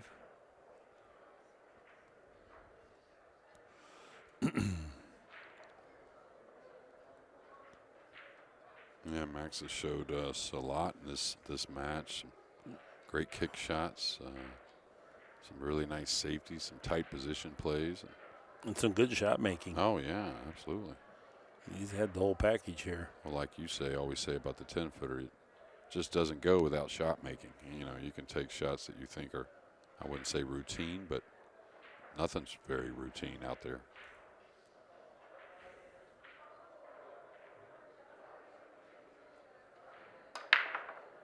All right, 5-ball down, 1-ball tracking. It gets a kiss, but not a bad one. 2-ball got pushed into the side. Yeah, He's one, got perfect. optimum layout here. Yeah, 3 to the 4, it looks like the only difficult one, but the 6 is near. So if he needs to get to the backside of the 4, he doesn't have to get somewhere really treacherously tough, right? Because the 6 is near. So things can always happen, but this is one of these. If you do not run out here, you feel like you lost 2 racks for not getting out because you're supposed to get it. And yeah, and we're approaching that part of the match, which, you know, with these guys, it's all important, but we're approaching that part of the match that, you know, even more pressure added to Mika breaking in the next game if Max can get out here. And this is sitting a little in between. You know, not a dead natural to stun past the 3, but not so natural to draw and hold for the 3, which I think is doable. I think he's close enough to the 1. He can draw and get on the good side of the 3 if he needs or if he wants. He doesn't need to. He can certainly go past the 3 and play it in the upper corner. But a lot of times when you're close to it, you can do a heck of a lot more than you think. Oh, he went past it. Nothing wrong with that at all, as long as he doesn't get too far away from it. And now it's going to be tough. Cue ball back where it's at now. That's all. Yeah. I didn't think it passed the 10 myself. No, I don't think so either. So that's why I was saying, like, he just got to play a little tidy shot behind the 4. The 6 is there. Boy, that speed's got to be just right. And he's 2 diamonds apart. Yeah, I mean, but he can go another half diamond for past where he's at now and still have a shot. You know, he can go half diamond short of where he's at now and still have a shot. Well, so if he's going to draw, this is that shot where you need effective backspin, but it's easy to decelerate and come up short on this ball. yeah, because you're worried about overcooking it. Right. And not just the snooker, but there's a little scratch there as well. The good thing is he pinched it off the rail. So now cueing the ball helps a back cut in the side. Oh, wow, it's pretty thin. You see what I'm saying? Yeah, it's pretty thin, though. That's right where you tend to come up short is that shot right there. Well, if he could pinch it off of there, it surprised me he ended up short because really you can draw towards the 9 if you can pinch the cue ball out a little bit and really kind of never end up too short, really. Now he's going to stay aggressive, it looks like, and I kind of like it. I think he'll just go forward with straight top spin. I think so. It looks like the 6 passes the 9 as well, so he can work the ball whichever way he wants as far as, oh, do I like making this with straight high? Do I want to throw it a little bit? I don't think, because it's so thin. I think you just want to make sure you make, even if you bump the 6 here. Yeah. This is not trying to be cute, although he is down towards the center of the ball. 4 rails, that's got to slow down just a skosh. Great shot. Yeah, wow. What a shot. What a shot. Yeah, and he got to let the stroke out doing it. That made probably the big part of that decision. Yeah. Right? Yeah, that was a Herculean effort there. Get that 4 rails and back cut it into the side.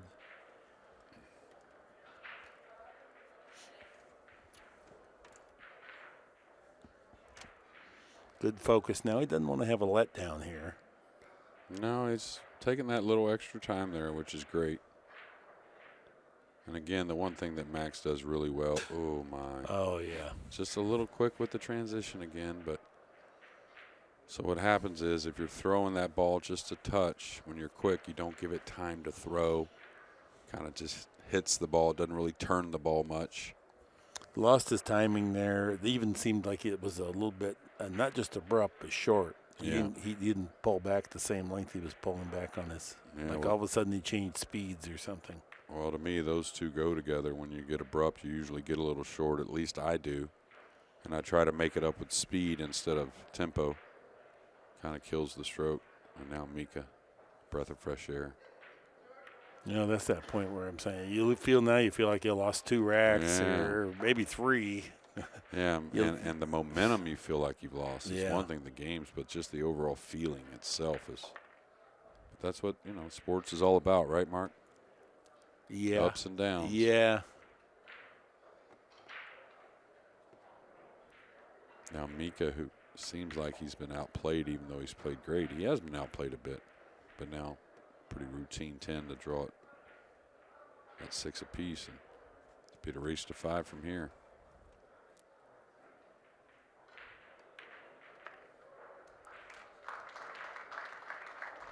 Things are tied back up. Yeah, once that again 6 after ball 12 got so racks at tough 6. after he made such a And good then we'll be back cut breaking. into the side. And then there was just a hint of a letdown there. Yeah, and I really didn't expect it. Looked good to me. Looked confident. There's our rack track. Eminem won the first 2. Eberle came back with 4 in a row. Then they exchanged games, and Mika won 2. Max won. Mika won. Yeah, so it was at 5-3 is what it was. I was wondering 5-2 or 5-3, but now as they're turning the first corner here, Mika making a little run, winning 3 out of 4. And it'll be down the backstretch here in a moment, and we'll see what happens. I think Mika's got the breakdown a little better here towards this part of the match. It seems like the ball's going towards the side, have been a little more consistent for him. A little long with both. Don't see anything down. I didn't hear anything down the 4 ball. Okay. Mika urged the 4 to drop. And may play a combo or a kiss shot on the 7. Hard to pass that 7 ball with it hanging there. At least for me it would be. Yeah, it's not just hanging, though, is a problem. It takes a good hit. Yeah. Which means it's a little tougher to control your He can 1 just ball. shoot the 1 now that I look at the 1. I don't know if he could pull the ball enough.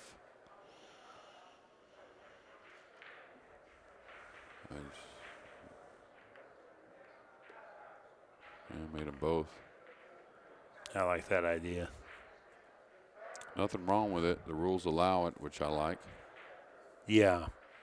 Boy, he'd have loved to come out a little bit. He may have fooled around trying to pull this ball 2 rails into the 6-8 right here with the 3 hanging, but he's a little too thin for that. Right. He's pretty thin, period. The good thing, the 3's near the 5, so trying to create a nice safety on the 6 or something like that should be manageable. Boy, he even overcut that and did a pretty good job with the cue ball, so that was a great shot.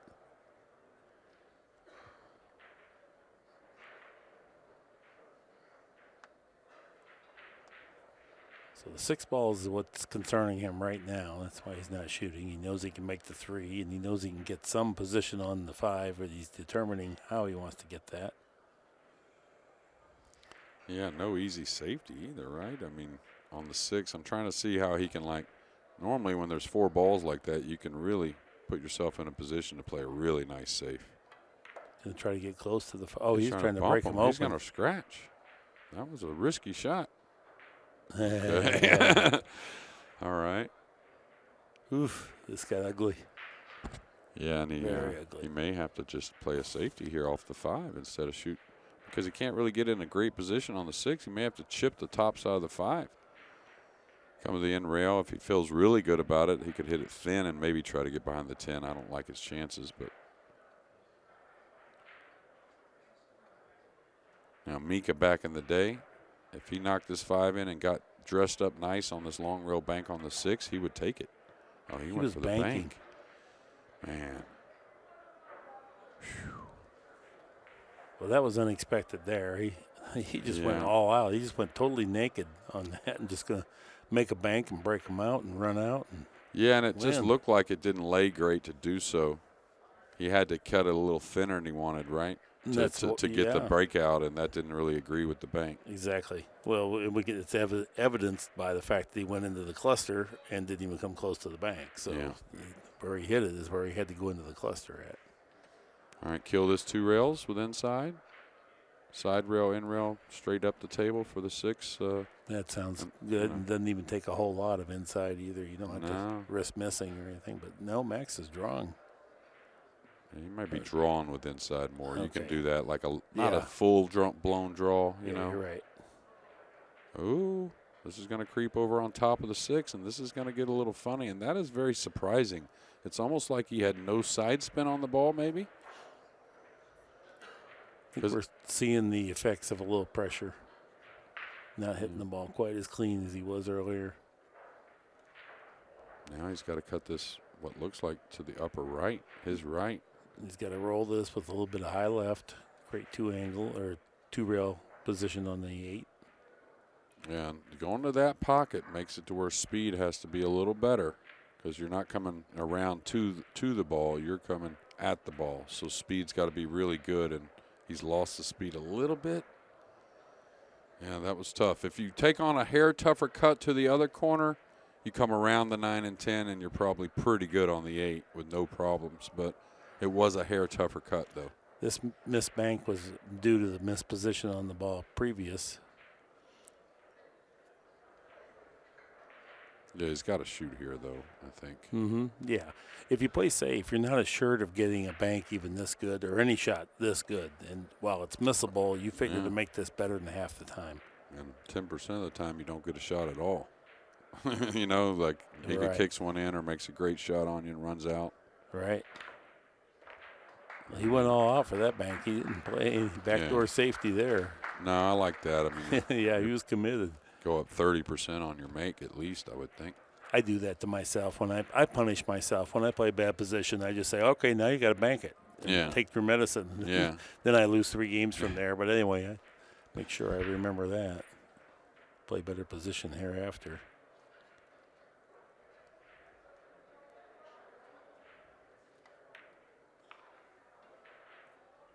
Boy, this is a Herculean battle here.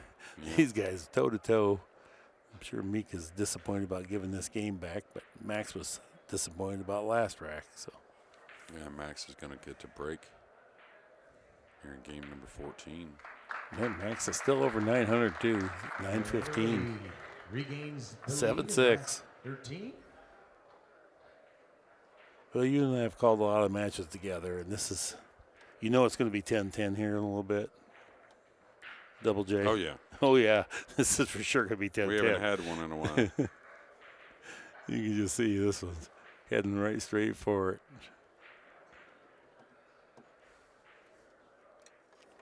And we got another great matchup coming up after this one. We got Pagulayan and David Alcady. And we'll conclude the first round of the Bigfoot.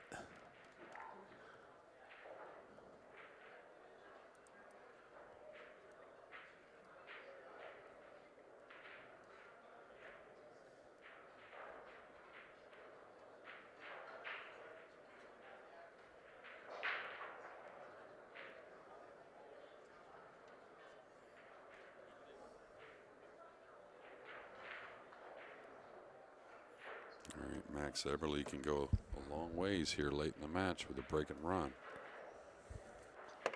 He's had a 2-game lead a couple times.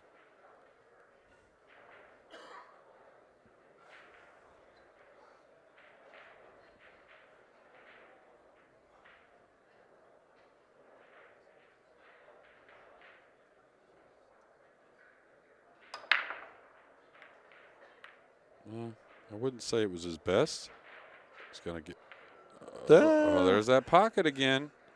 Every time. 1743.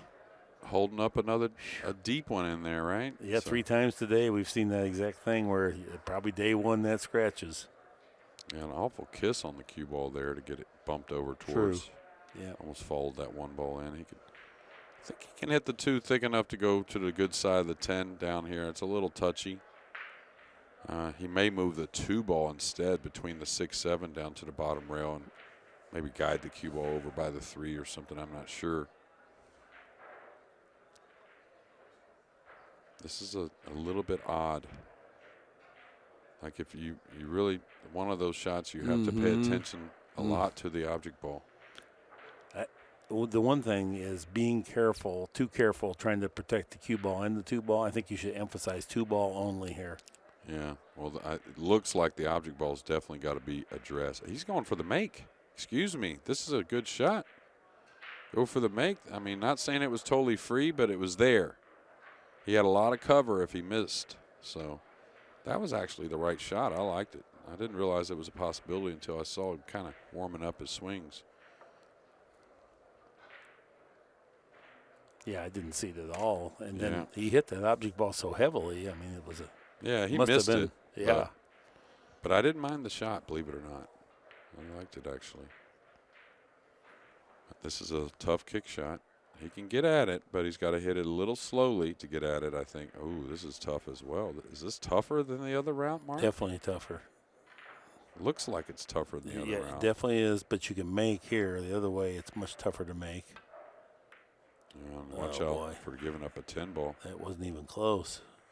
Yeah, a little frustration in that attempt, right? Yeah, yeah. He wanted to force something that was not there. Now Max got to keep it real simple on a delicate shot coming down the table. Really just needs to get past that side and shoot the gap on the 6-9. Is he looking at a high ball between the 4-7 and back between the 4-5? No, I think he's coming backwards. Okay, just one rail above the side. That's what I like. I'd put the cue ball a little closer to it. Me too, And then come one rail right past the side. I don't care if I fall on the rail, really. Don't want to, but. I mean, you could put the cue ball another foot closer, and it makes the accuracy even a little easier. Yeah, he's going to get pretty decent. A little flat. Oh, this is going. A lot flat, yeah. Maybe almost snookered. And I think you do get a little bit more accurate when you put the cue ball a hair closer to that 2-ball mark. I do anyways, I feel. I've never seen another pro that puts it an extra foot away when he has ball in hand. On that stun shot you're talking about. On any shot when they have ball in hand. I mean, there's. Yeah. Because not that you can't execute from there, but why would you have to execute something tougher when you have ball in hand? Yeah, certain shots you need a little room because you got to create some power with the cue ball, like some cue ball turning over, right? Absolutely. But on that stun shot right there, you can get pretty close to it and be okay. All right, watch out. This is too much. This is the result of not using ball in hand correctly. Yeah, but I also think maybe there he needed to settle with a longer shot on the 4. Once he hit the gap, hitting the rail, he's got to be satisfied with the 5 over the pocket. You got to just take the long shot. So maybe a little nerves with the execution, a little bit of nerves with the brain a little bit as well. A little frustration, but now you've compounded. You made one bad shot, and then you followed it up with a second bad shot. Now you've completely handed back all the momentum that you just received. And probably you've handed back that 1-game lead as well. All right, taking a lot of time on this 2-rail kick, it looks like. Super tough.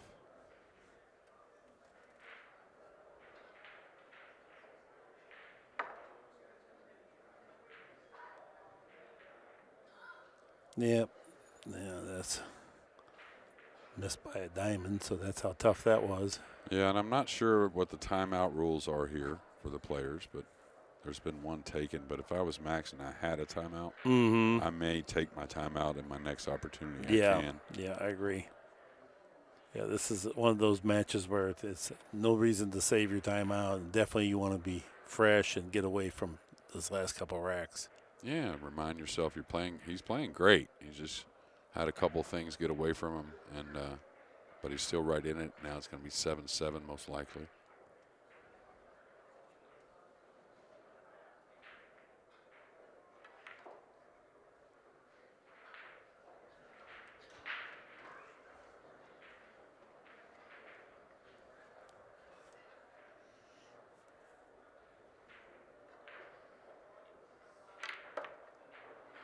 Big spin shot here. He could fall on the rail kind of straightish over here. He's going to be okay. And Mika's never been one to mind moving the cue ball, working the cue ball.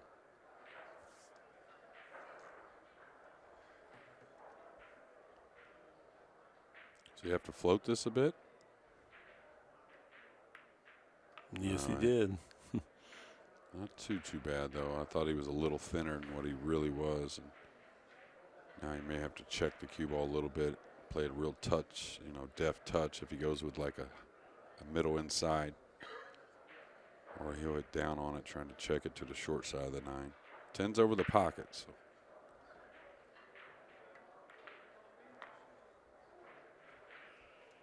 Nice shot.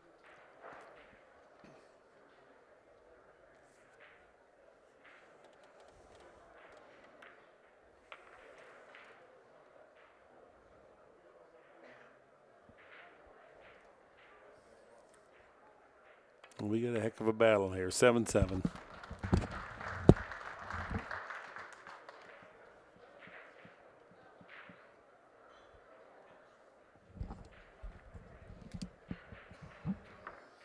And I don't believe Mika's had the lead since 1-0 when he opened with the break and run. Isn't that right? He opened the match, I believe, with a break and run, Mark. I think he did. Yeah. Yeah. I know he has one on his ledger here, but I'm pretty sure it was. Won the leg and broke and ran. Yeah, I think he was ahead 2-0, in fact. Yeah, you're right. It was 2-0. And then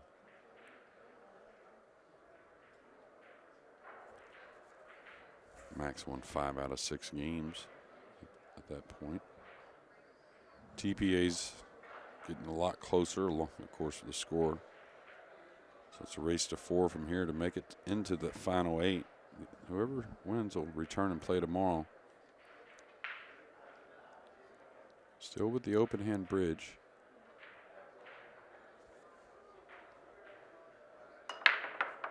Perfect hit, right? Perfect hit on the 1. Oh, a nice kiss to get the cue ball close to the 1. He says, Combo may have lined up here. I don't think so, but it may be somewhat makeable. I don't think he can reach anything anyways. Yeah, it's one of these interesting shots that was discussed at the player meeting I was here. If you elevate 45 degrees, you're good. That's what he said. I thought that was interesting. But there's always the how do you define double hit? Because we know even elevating 45 degrees is for sure still going to be a double hit. Yeah. And mostly in the American pros, they played it where if the shooter makes it an attempt to avoid a blatant double hit, they rule in favor of the shooter, despite the fact that. But if you just go level cue, and you can't do that. So then if you go to Europe, then it's a different rule. And then if you play in the World Tournament, different to a rule. If you play snooker, if you touch the 1 ball here, or no, if they're touching, you can shoot away. Right. Well, in fact, you can't shoot at them. If the 1 ball moves, it's a foul. So, most interesting.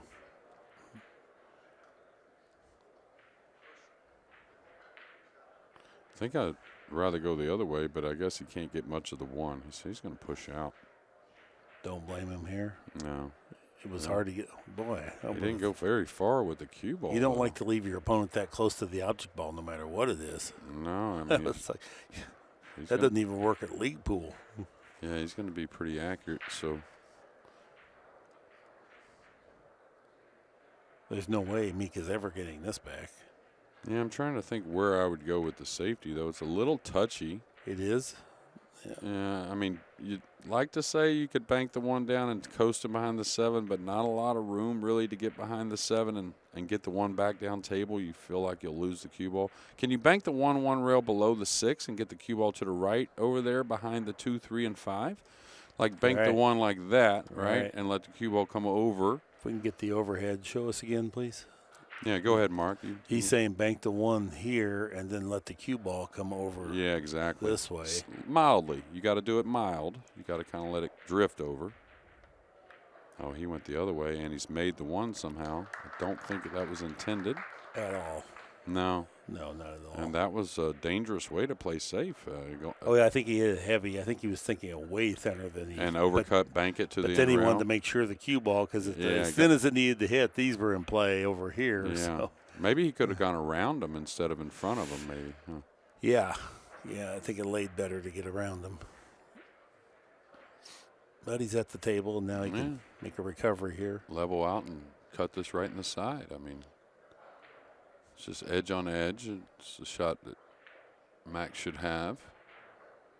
Should be comfortable enough to shoot it. It's not easy. The 3's going to fly. Watch out for the cue ball to go cross side. Oh, he played the safety. Okay. You got to have a lot of control with that shot. And I think he got a little fortunate to get behind the 3, but he does have the snooker. Big pocket for the rail first, though, with the 4 being there, Mark. Yeah. Yeah, Mika right away opts to try to utilize that 4, make that pocket big. Plus the cue ball's tracking towards the 3 if you do get this down. Yeah, and I think he beats the corner pocket scratch, cross corner. I think he beats that easily. Yeah. I think he tracks right on top of the 3, maybe even a little underneath it for the side if he makes this. He needs to play it to the other side. Oh, he caught it way thin. Watch out for the scratch off the 5. He's okay. Is he going to give up the kiss shot? Mm-hmm. Yeah, I think so. And all it takes is a high ball here. You don't have to hit draw. As long as he can catch enough of the 2, it should bounce off the 2 and make the 4. His body language suggests that it's going to be tough to hit enough of the 2. Well, then maybe he can draw. Oh, no, he's snookered. He's going to the side cushion. Very difficult here.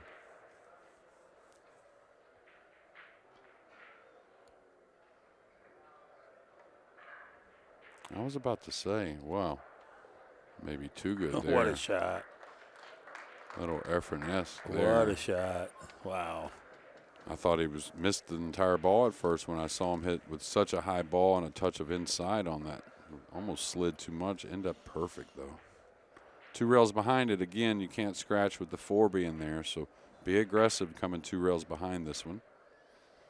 Don't hit it on the thin side. You get way underneath it is better than thin. Yeah, he caught a little thin. So a lot of times you give up a shot when that's, the outcome.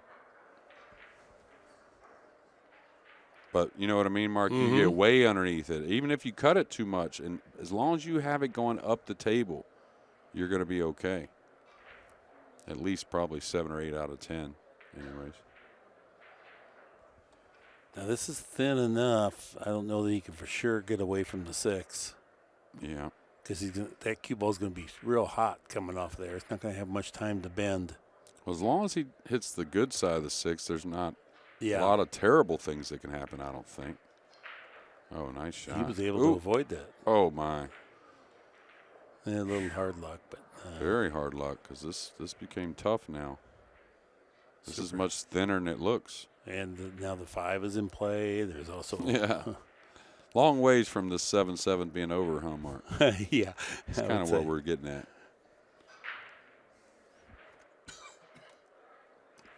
All right, I think he catches the 5 nice. Can come off the top of it, 1 rail back down. Good shot. As he got to hit the gap here. Shopping for a gap. Is he going to get it? He is, and probably deserves it. Did he get stuck here? Yeah, looks like it's iffy. Yeah, be cold there. I mean, he's stuck to it, but I think it looks like the tangent between the cue ball and the 6 allows him to get at the 4 to But me. it looks like the 10 might have had him cut off a little bit. Yeah, Maybe I'm wrong. It's hard to tell from here. like to come up the good right side of the table here, not the left. Well, he has it because he's taking no time.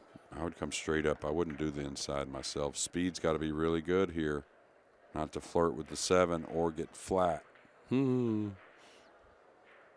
If you come up the other side, just a straight high ball maybe. Hard to get straight in, believe it or not. So Mac's not out of the woods by any means. At all. He's going to jack up and draw back, I guess. One of his better shots. Usually hits this really well. Just want to get it out to the head string here. He's winding up like he's going a long ways. Oh, he hit it sweet. He hit that ball sweet. Got a lot out of the cue ball. Sure did.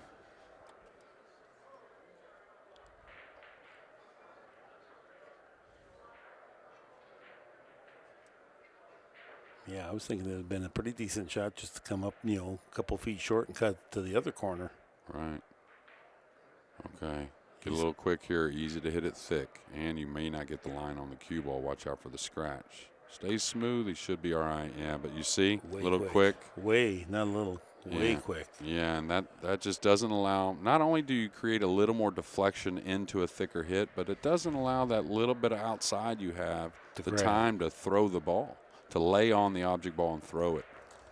So. Boy, he made such a good draw stroke to get to the center of the table, and then that stroke wasn't anywhere near as pure. Yeah, and it's almost like if he just says to himself, let me do that stroke again, that almost gets all the shots done, that nice stroke he had on the 5. What a shot by Mika. What a shot. No position, no position, no position, position. Yeah. Yeah, he was in no man's land for 95% of that or a little more. Yeah. But I don't blame him. I've had that bank before where I really tried to get on one side and I've scratched, Yeah. you know, in that corner and felt like kind of an idiot doing it. All right, Mika looking for his first lead in a long time in this match, probably some hour and a half. Right, draws to the other side of the 10.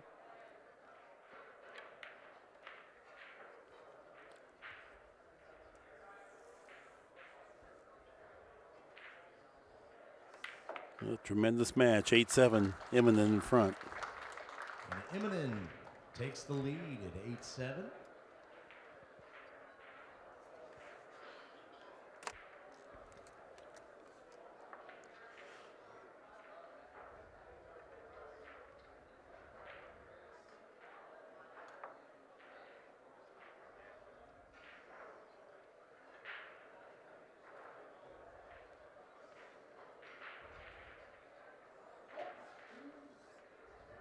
Yeah, and I was going to say, before that missed 6 ball, again, he could apply a lot of pressure and would be breaking here in the next game. Now the pressure is solely on Max.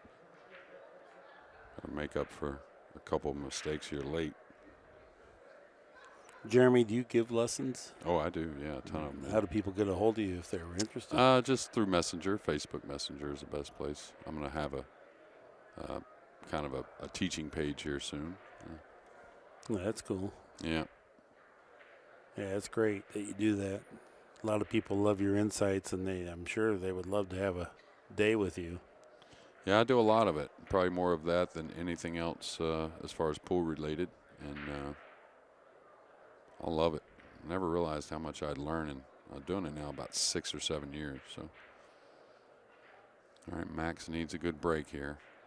Maybe I wouldn't say an easy shot to get started, but something he's confident in. Maybe he can see a run in his future. He's going to have to work for it. Yeah, he made a bunch of balls, but Sure didn't get did. a very good shot here.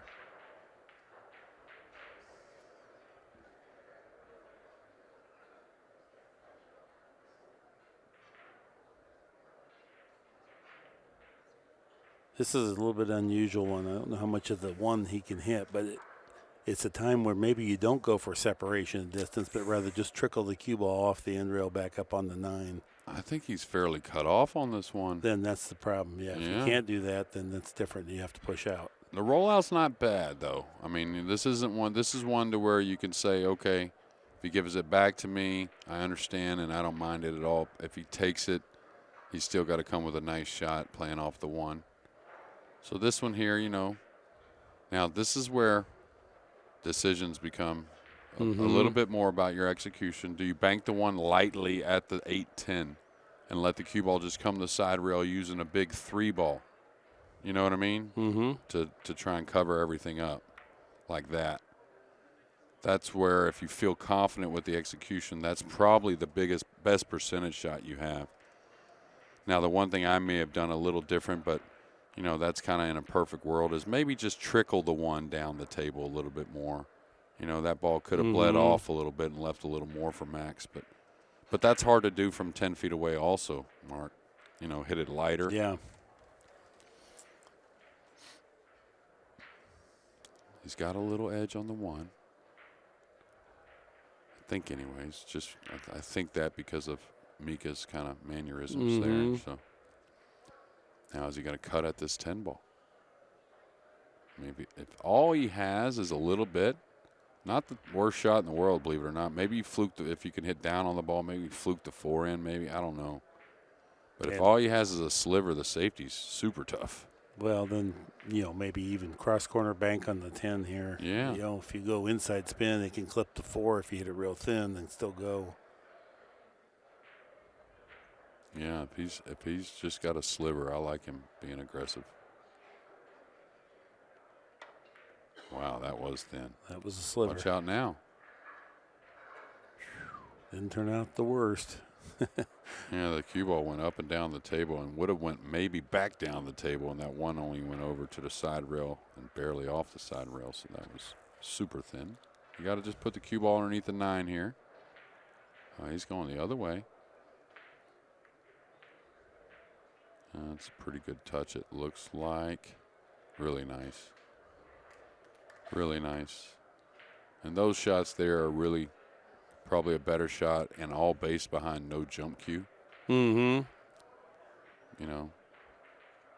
Now, I kind of like Max going 2 cushions at this. Absolutely. Yeah, because you can get safe with it. You can also score the one. Yeah. He's looking at 1 cushion, but yeah, it doesn't usually turn out well. You can pocket it a little bit easier, though. But you can also miss the entire one going this way. Yeah, I think you pocket it more often, but I like your shot better, the 2 rails off the top rail. Oh, unlucky there. He did pocket the 9 as well. But that's the part of that shot that comes with it, where the 2 cushion, you never. Impossible to scratch, really. Right.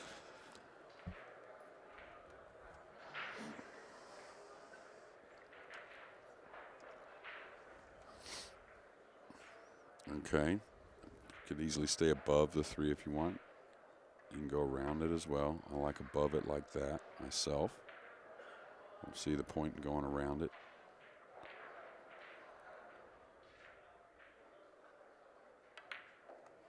So obviously in the dryer. Way light there, Mark. And it's the same thing, though. Pretty quick on the backswing and then a little let up on the downswing. Do you know there's 3 places to get? You can get perfect, you can get too far, too short. You always want to rule out one. In this case, too short was the one you thought that was going to hang again. There was our deep. pocket, right? Yeah. I think it was on the other lip when it was rattling. It would have held. It's been the outer lip, right? It's been the one with the short rail. The ball's hung mainly. Well, I guess we've had both, actually. Now Mika a chance to really, get back to that 2-game lead, and we'll break in the next game. So I think this will be 2 cushion shot here for Mika. He doesn't mind throwing the ball too much, though. No, so I guess lot of not. times he was able to handle that much easier than I thought he could. And he was close to it. If he gets a little further away, that becomes different. But this is a huge lead at this stage of the match. 9-7 now, Immonen. Yeah, and Mika's got to feel good about where he's come from in this match, and he's improved as the match has gone along. Now at 882 and surpassed Eberle on the TPA.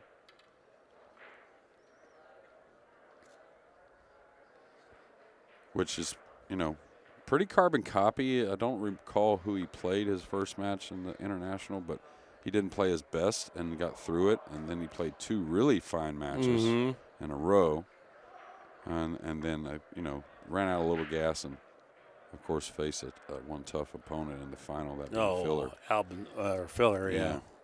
Playing fantastic. Much like he did earlier today here. Yeah, his break looked the most consistent that I saw today. Shane's was great yesterday. Shane made a lot of balls. He just didn't end up getting a ton of shots overall. He got really close to the object ball many times, but just kind of on top of it with no offensive shot. Watch out for the cue ball. Okay, didn't see anything down. 6 balls heading that direction. Okay, and now Max has got what he needs to get something started.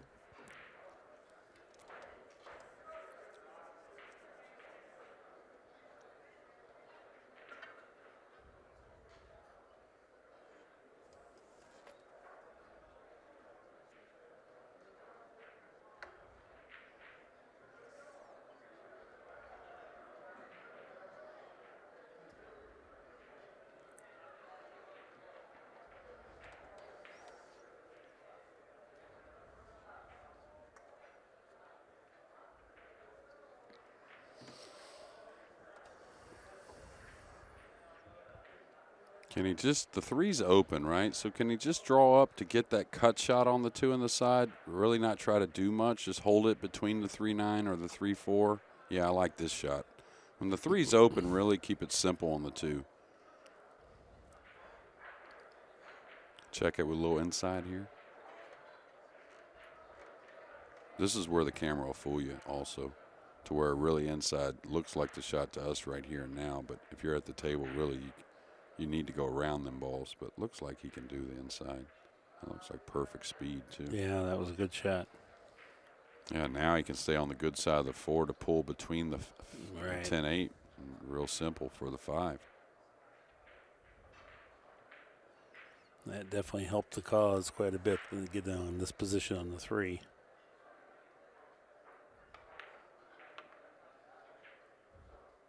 This will be an economy of cue ball travel here, 3, 4, 5. Yeah, and if I could say anything to Max is just, hey, just kind of feel like the stroke ain't changing much. Just like that nice 3 ball he just shot right there. Kind of the same stroke on every shot for him. He doesn't need a whole lot. He's got a lot of power when he's swinging the cue well. Just a little pinch back here. You could even rub the 10 a hair. No problem. I'd rather do that than top inside myself, unless it's not laying there.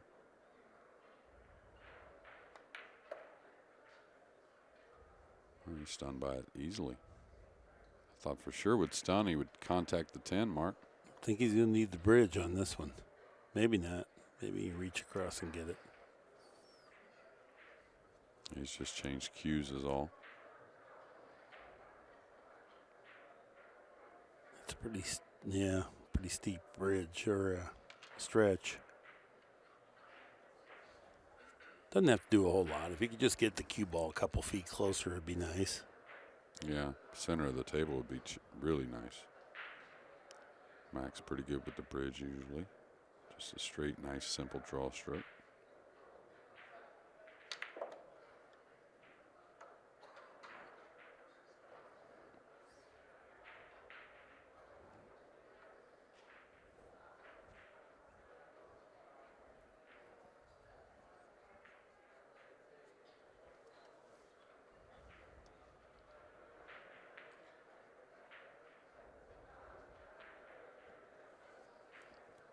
I think the 8 goes to both pockets.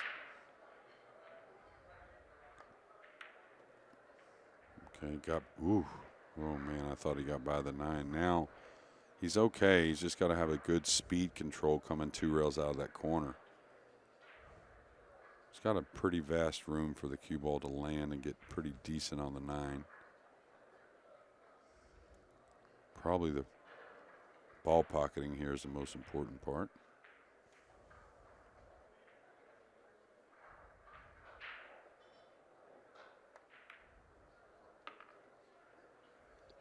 Good shot. Yeah, really nice speed. He can reach it easily. No worry of missing the 9 any kind of way. Like ball in hand almost.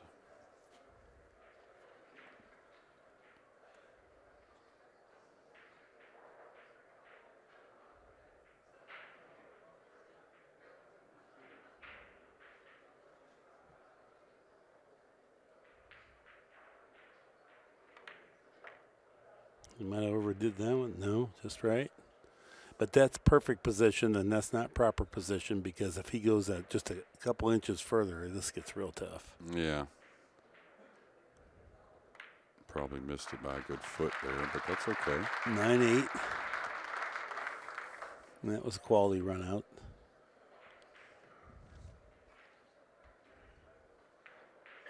You were saying ball pocketing, most important. I was thinking of my baseball career, which I love baseball. And if you ever needed a first baseman that was light hitting and slow, but a defensive specialist, I'm your guy.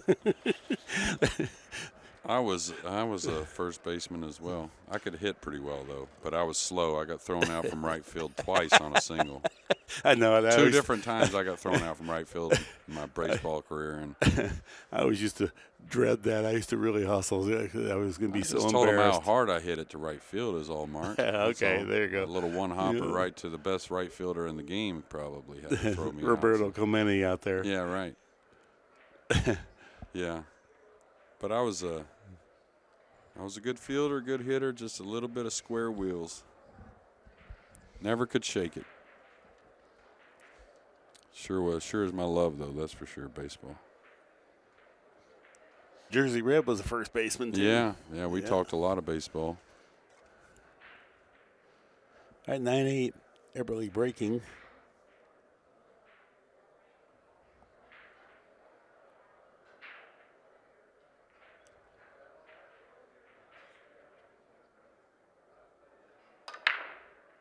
A little side spin. Yeah. Look at this. Not going to be any worse for wear, though. 16.4, maybe our lowest of the day. Now, he missed at the cue ball with a little spin, right? You told me that the Demon has a lot to do with the noise. So the mishit of the tip not maybe hitting full on the cue ball tells us a little bit about how much he got into the cue ball probably. It looks like he can just rub this in, top spin, and come on the same side that he's on now and just back cut the 2 next. I don't think getting around that's the answer.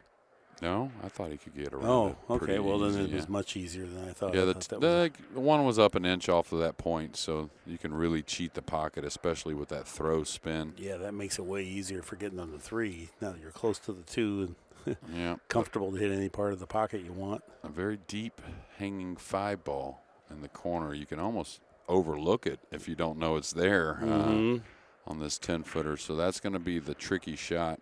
He'd love to get all the way to the end rail probably. That way he could come off the right side of the 5 and maybe getting that gap on the – well, the gap on the 9-10 getting on the 7 isn't that great to get on the 8. So this is going to still be an interesting rack with that 5 so deep in that pocket.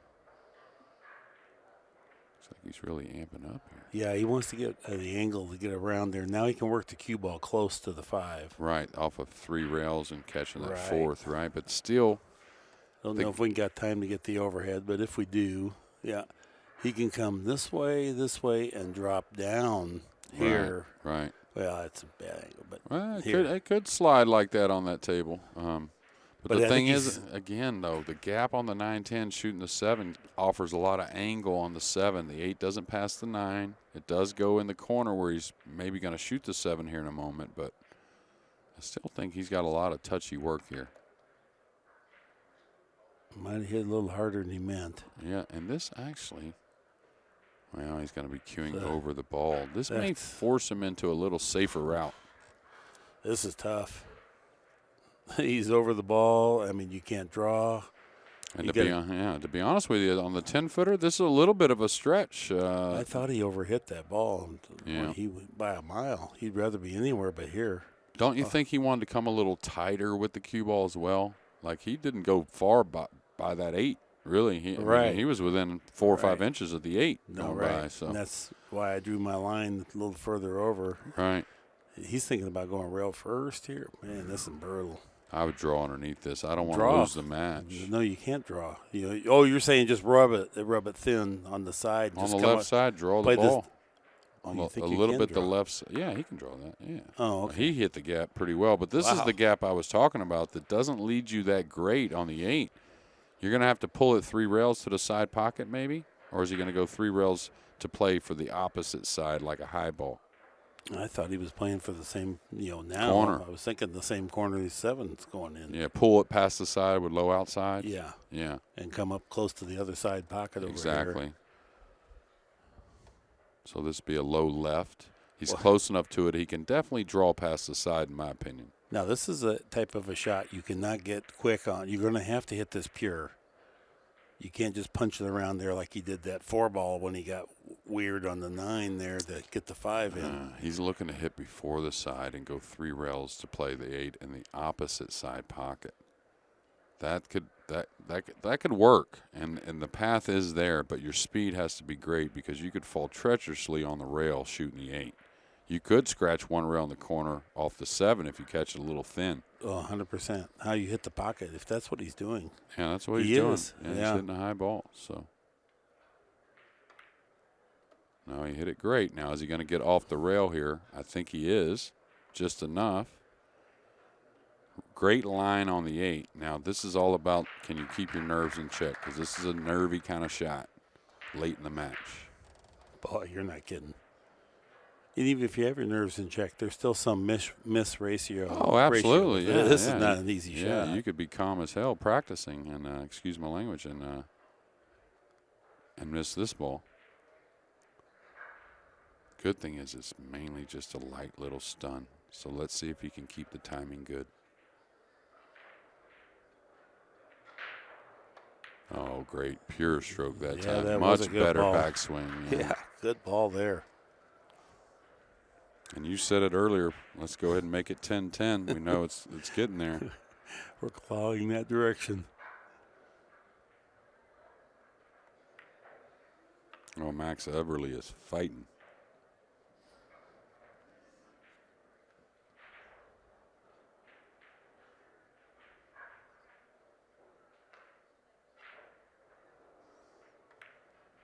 All right, 9-9. There you go. 18 racks, we are all tied up. 9-9. Mika will have the break for a chance to go to the hill.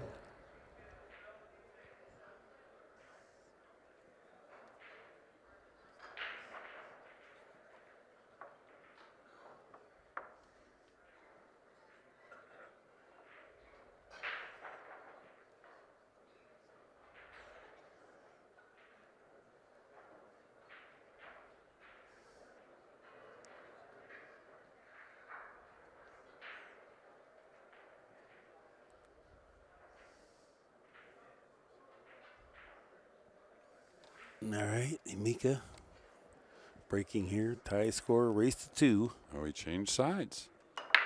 Moved sides on the cue ball placement. Don't think he's going to get anything down either. Oh, the 5 ball. Wow. The 3's got the 1 covered up. Now, do you shoot at the 1-5? Big pocket. Big pocket. Now, he could cut the 1 maybe even. But the 1-5's not terrible. I don't think the 4's really in the way. And the 5's in there pretty deep. And then, so if he makes it, the cue ball's not going to hang out there, or the 1 ball.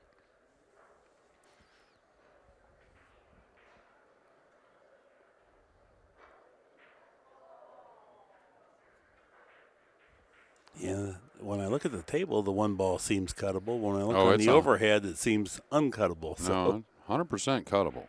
I mean, well, he takes a good shot. Table that's sliding. But look at the difference here. No, absolutely. That's why I like to be able to see the table. Yeah, he's close to it, so hitting that edge should be okay. The thing is, when you're close to it, though, you have to stay even cleaner with the stroke because you need the cue ball to turn over. If you get quick, the cue ball slides and you can chunk it right into the rail, like grabs on you. Boy, what a shot! Yeah, sweet. What a shot! Is he going to get any luck no, with the gap? He's going to get gap? punished for that good shot.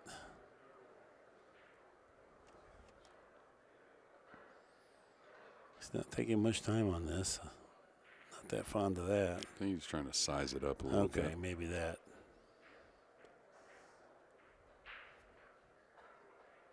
Guess he sees this as the best way. Yeah. I guess it was this 4 he caught right there. I didn't see him catching the top side of that 4 and going down table with the cue ball, so maybe a little unfortunate there. Wow, he's made the 5 and the cue ball, though.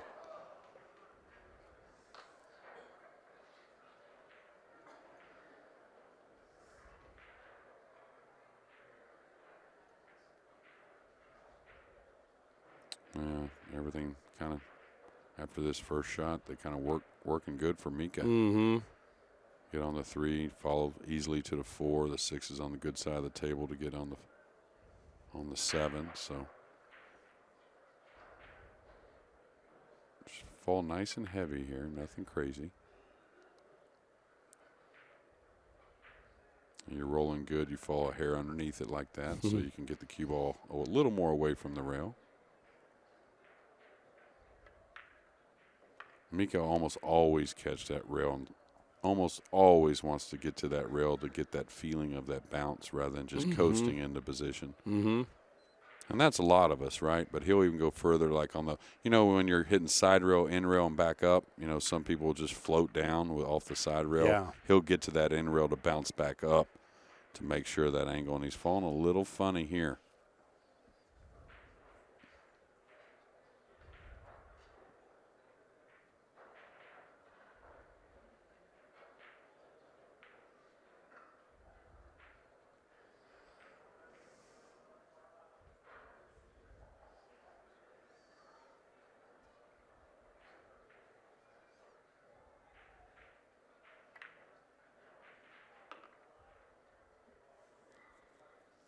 Did a lot with the cue ball there. Inside spin, come all the way down.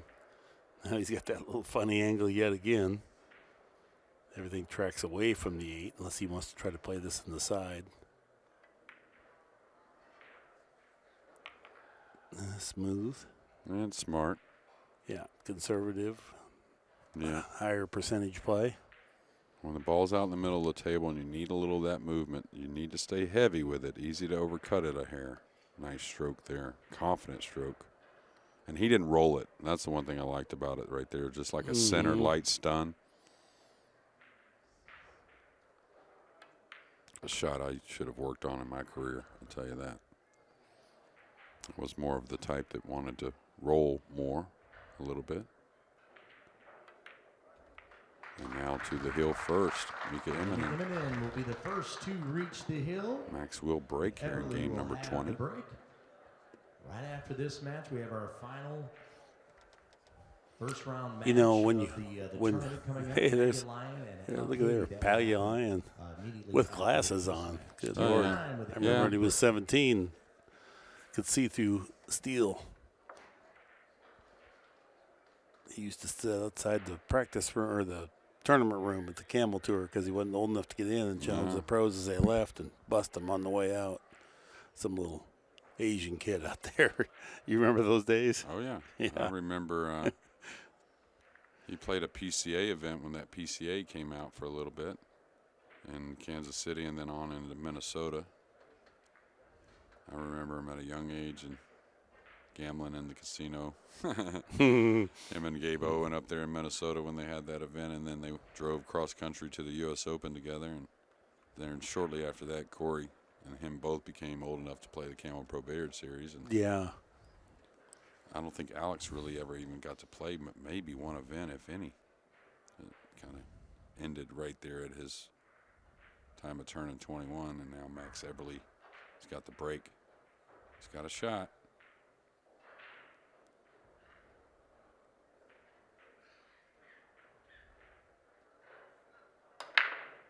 Square hit again. You can't complain about that. His one ball's not going to get all the way down.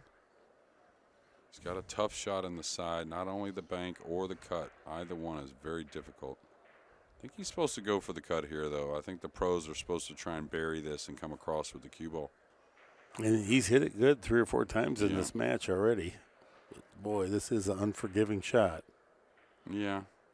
And it's, you know, not saying you're trying to think of the safety. That's our job up here. But there is a little back door if you hit it a hair on the short point to go up the table. Not saying you're going to get completely safe, but you may not leave that great of a shot. But I think he's supposed to take a chance at leveling out here and knocking this in. This is a doable run. You know, if he can make this one ball, he should get out. I think he's supposed to, you know, go top spin and get all the way back to the same side of the table the cue ball's on now, because if you 100%. have to, okay, if you don't, then you have to deal with the 7. That makes this run out super tough. Yeah, and I think it wants to go there anyways. It doesn't take much speed to get back across. Just commit. Go ahead and be aggressive with the stroke. He's overcut it a little bit. A little quick on the transition. You know, you couldn't say it was terrible, but just a little bit quick. Almost like he wanted to help the cue ball get across by going just a hair thinner, maybe. Maybe. Or maybe just a tough shot, too. Yeah, you know, and the side pocket, right, is the one shot that, especially when you get thin, that even the better players will second guess if they're aiming correctly. You know what I mean? You don't see the pocket. There's no rail to rub the ball down and help you out. That gives you a little room for error. Oh, my. Didn't expect that. And then he even moved the 2 ball closer to the cue ball, which makes the rest of the run out play a little better. Yeah, a lot better. And just the first shot getting on a 2 up the table, he would have had to set up a little funny on the 1. Maybe he could draw it. No, he couldn't. I don't know if he has a pocket here. Does he have a I don't know if he has a pocket here. I assume that 1 goes. Maybe. No, the 1 doesn't go in the upper easy short corner there. So. Huh. Yeah, this is interesting here. He's got a 1-6 that's pretty shootable, but probably not going to do that. Yeah. Not when you can just pin the cue ball to 4 if you want. If you don't like what you have. No, that's what he's going to do. But Mika's Yeah. got to love getting another chance to kick at a ball, Yeah, right? ball in hand, you have to play safe. Who wants to do that? He did it great. Yeah, quality shot. Mika's going to come between the 8-10 two rails, I believe. That's about all he's got. Mika, he was commenting to the timekeeper something. I don't know. He was dissatisfied about.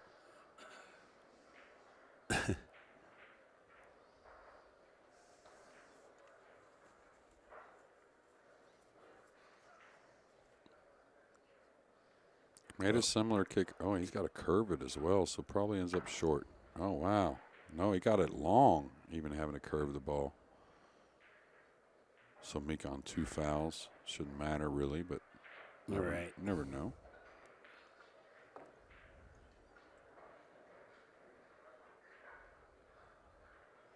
Well, that was a good safety by Max there, even though he had ball in hand to play it, but it was certainly effective when Mika had to warp 2 cushions to even try to hit it.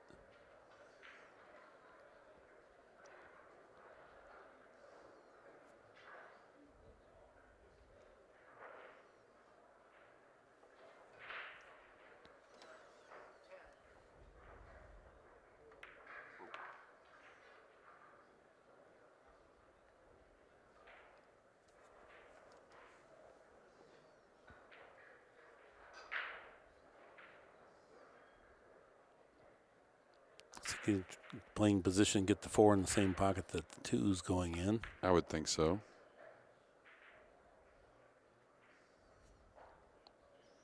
Now he's checking if he wants to trickle forward a little bit. Make getting from the 6 to the 7 a hair easier. He'll want to get the cue ball on the same side of the table for the 8 that the 4. He'd like to get it right about where the 4 ball's at now. So right now he's playing for that position. He'll have the outside angle on the 7 ball. It just leads one or 2 cushions across, side rail, side rail. Yeah, should just pinch this back a hair. It could stop. I like to pinch it back just a touch myself. He got just a hair flat, so Yeah, he's not going to be able to get closer. I'd like to draw it myself back a little bit, get a little more angle, just a hair. He did good. He stunned, and he created a little more angle.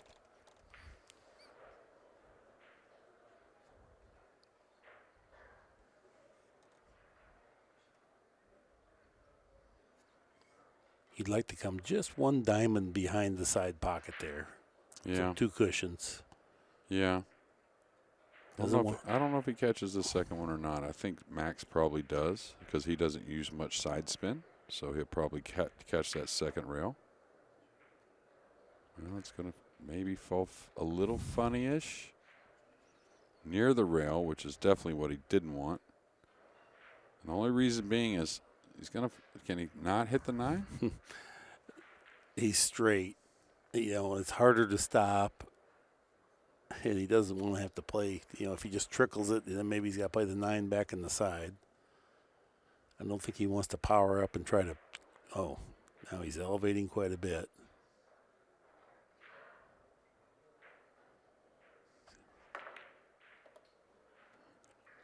Yeah, not out of the woods. He's got to go 3 rails. Oh.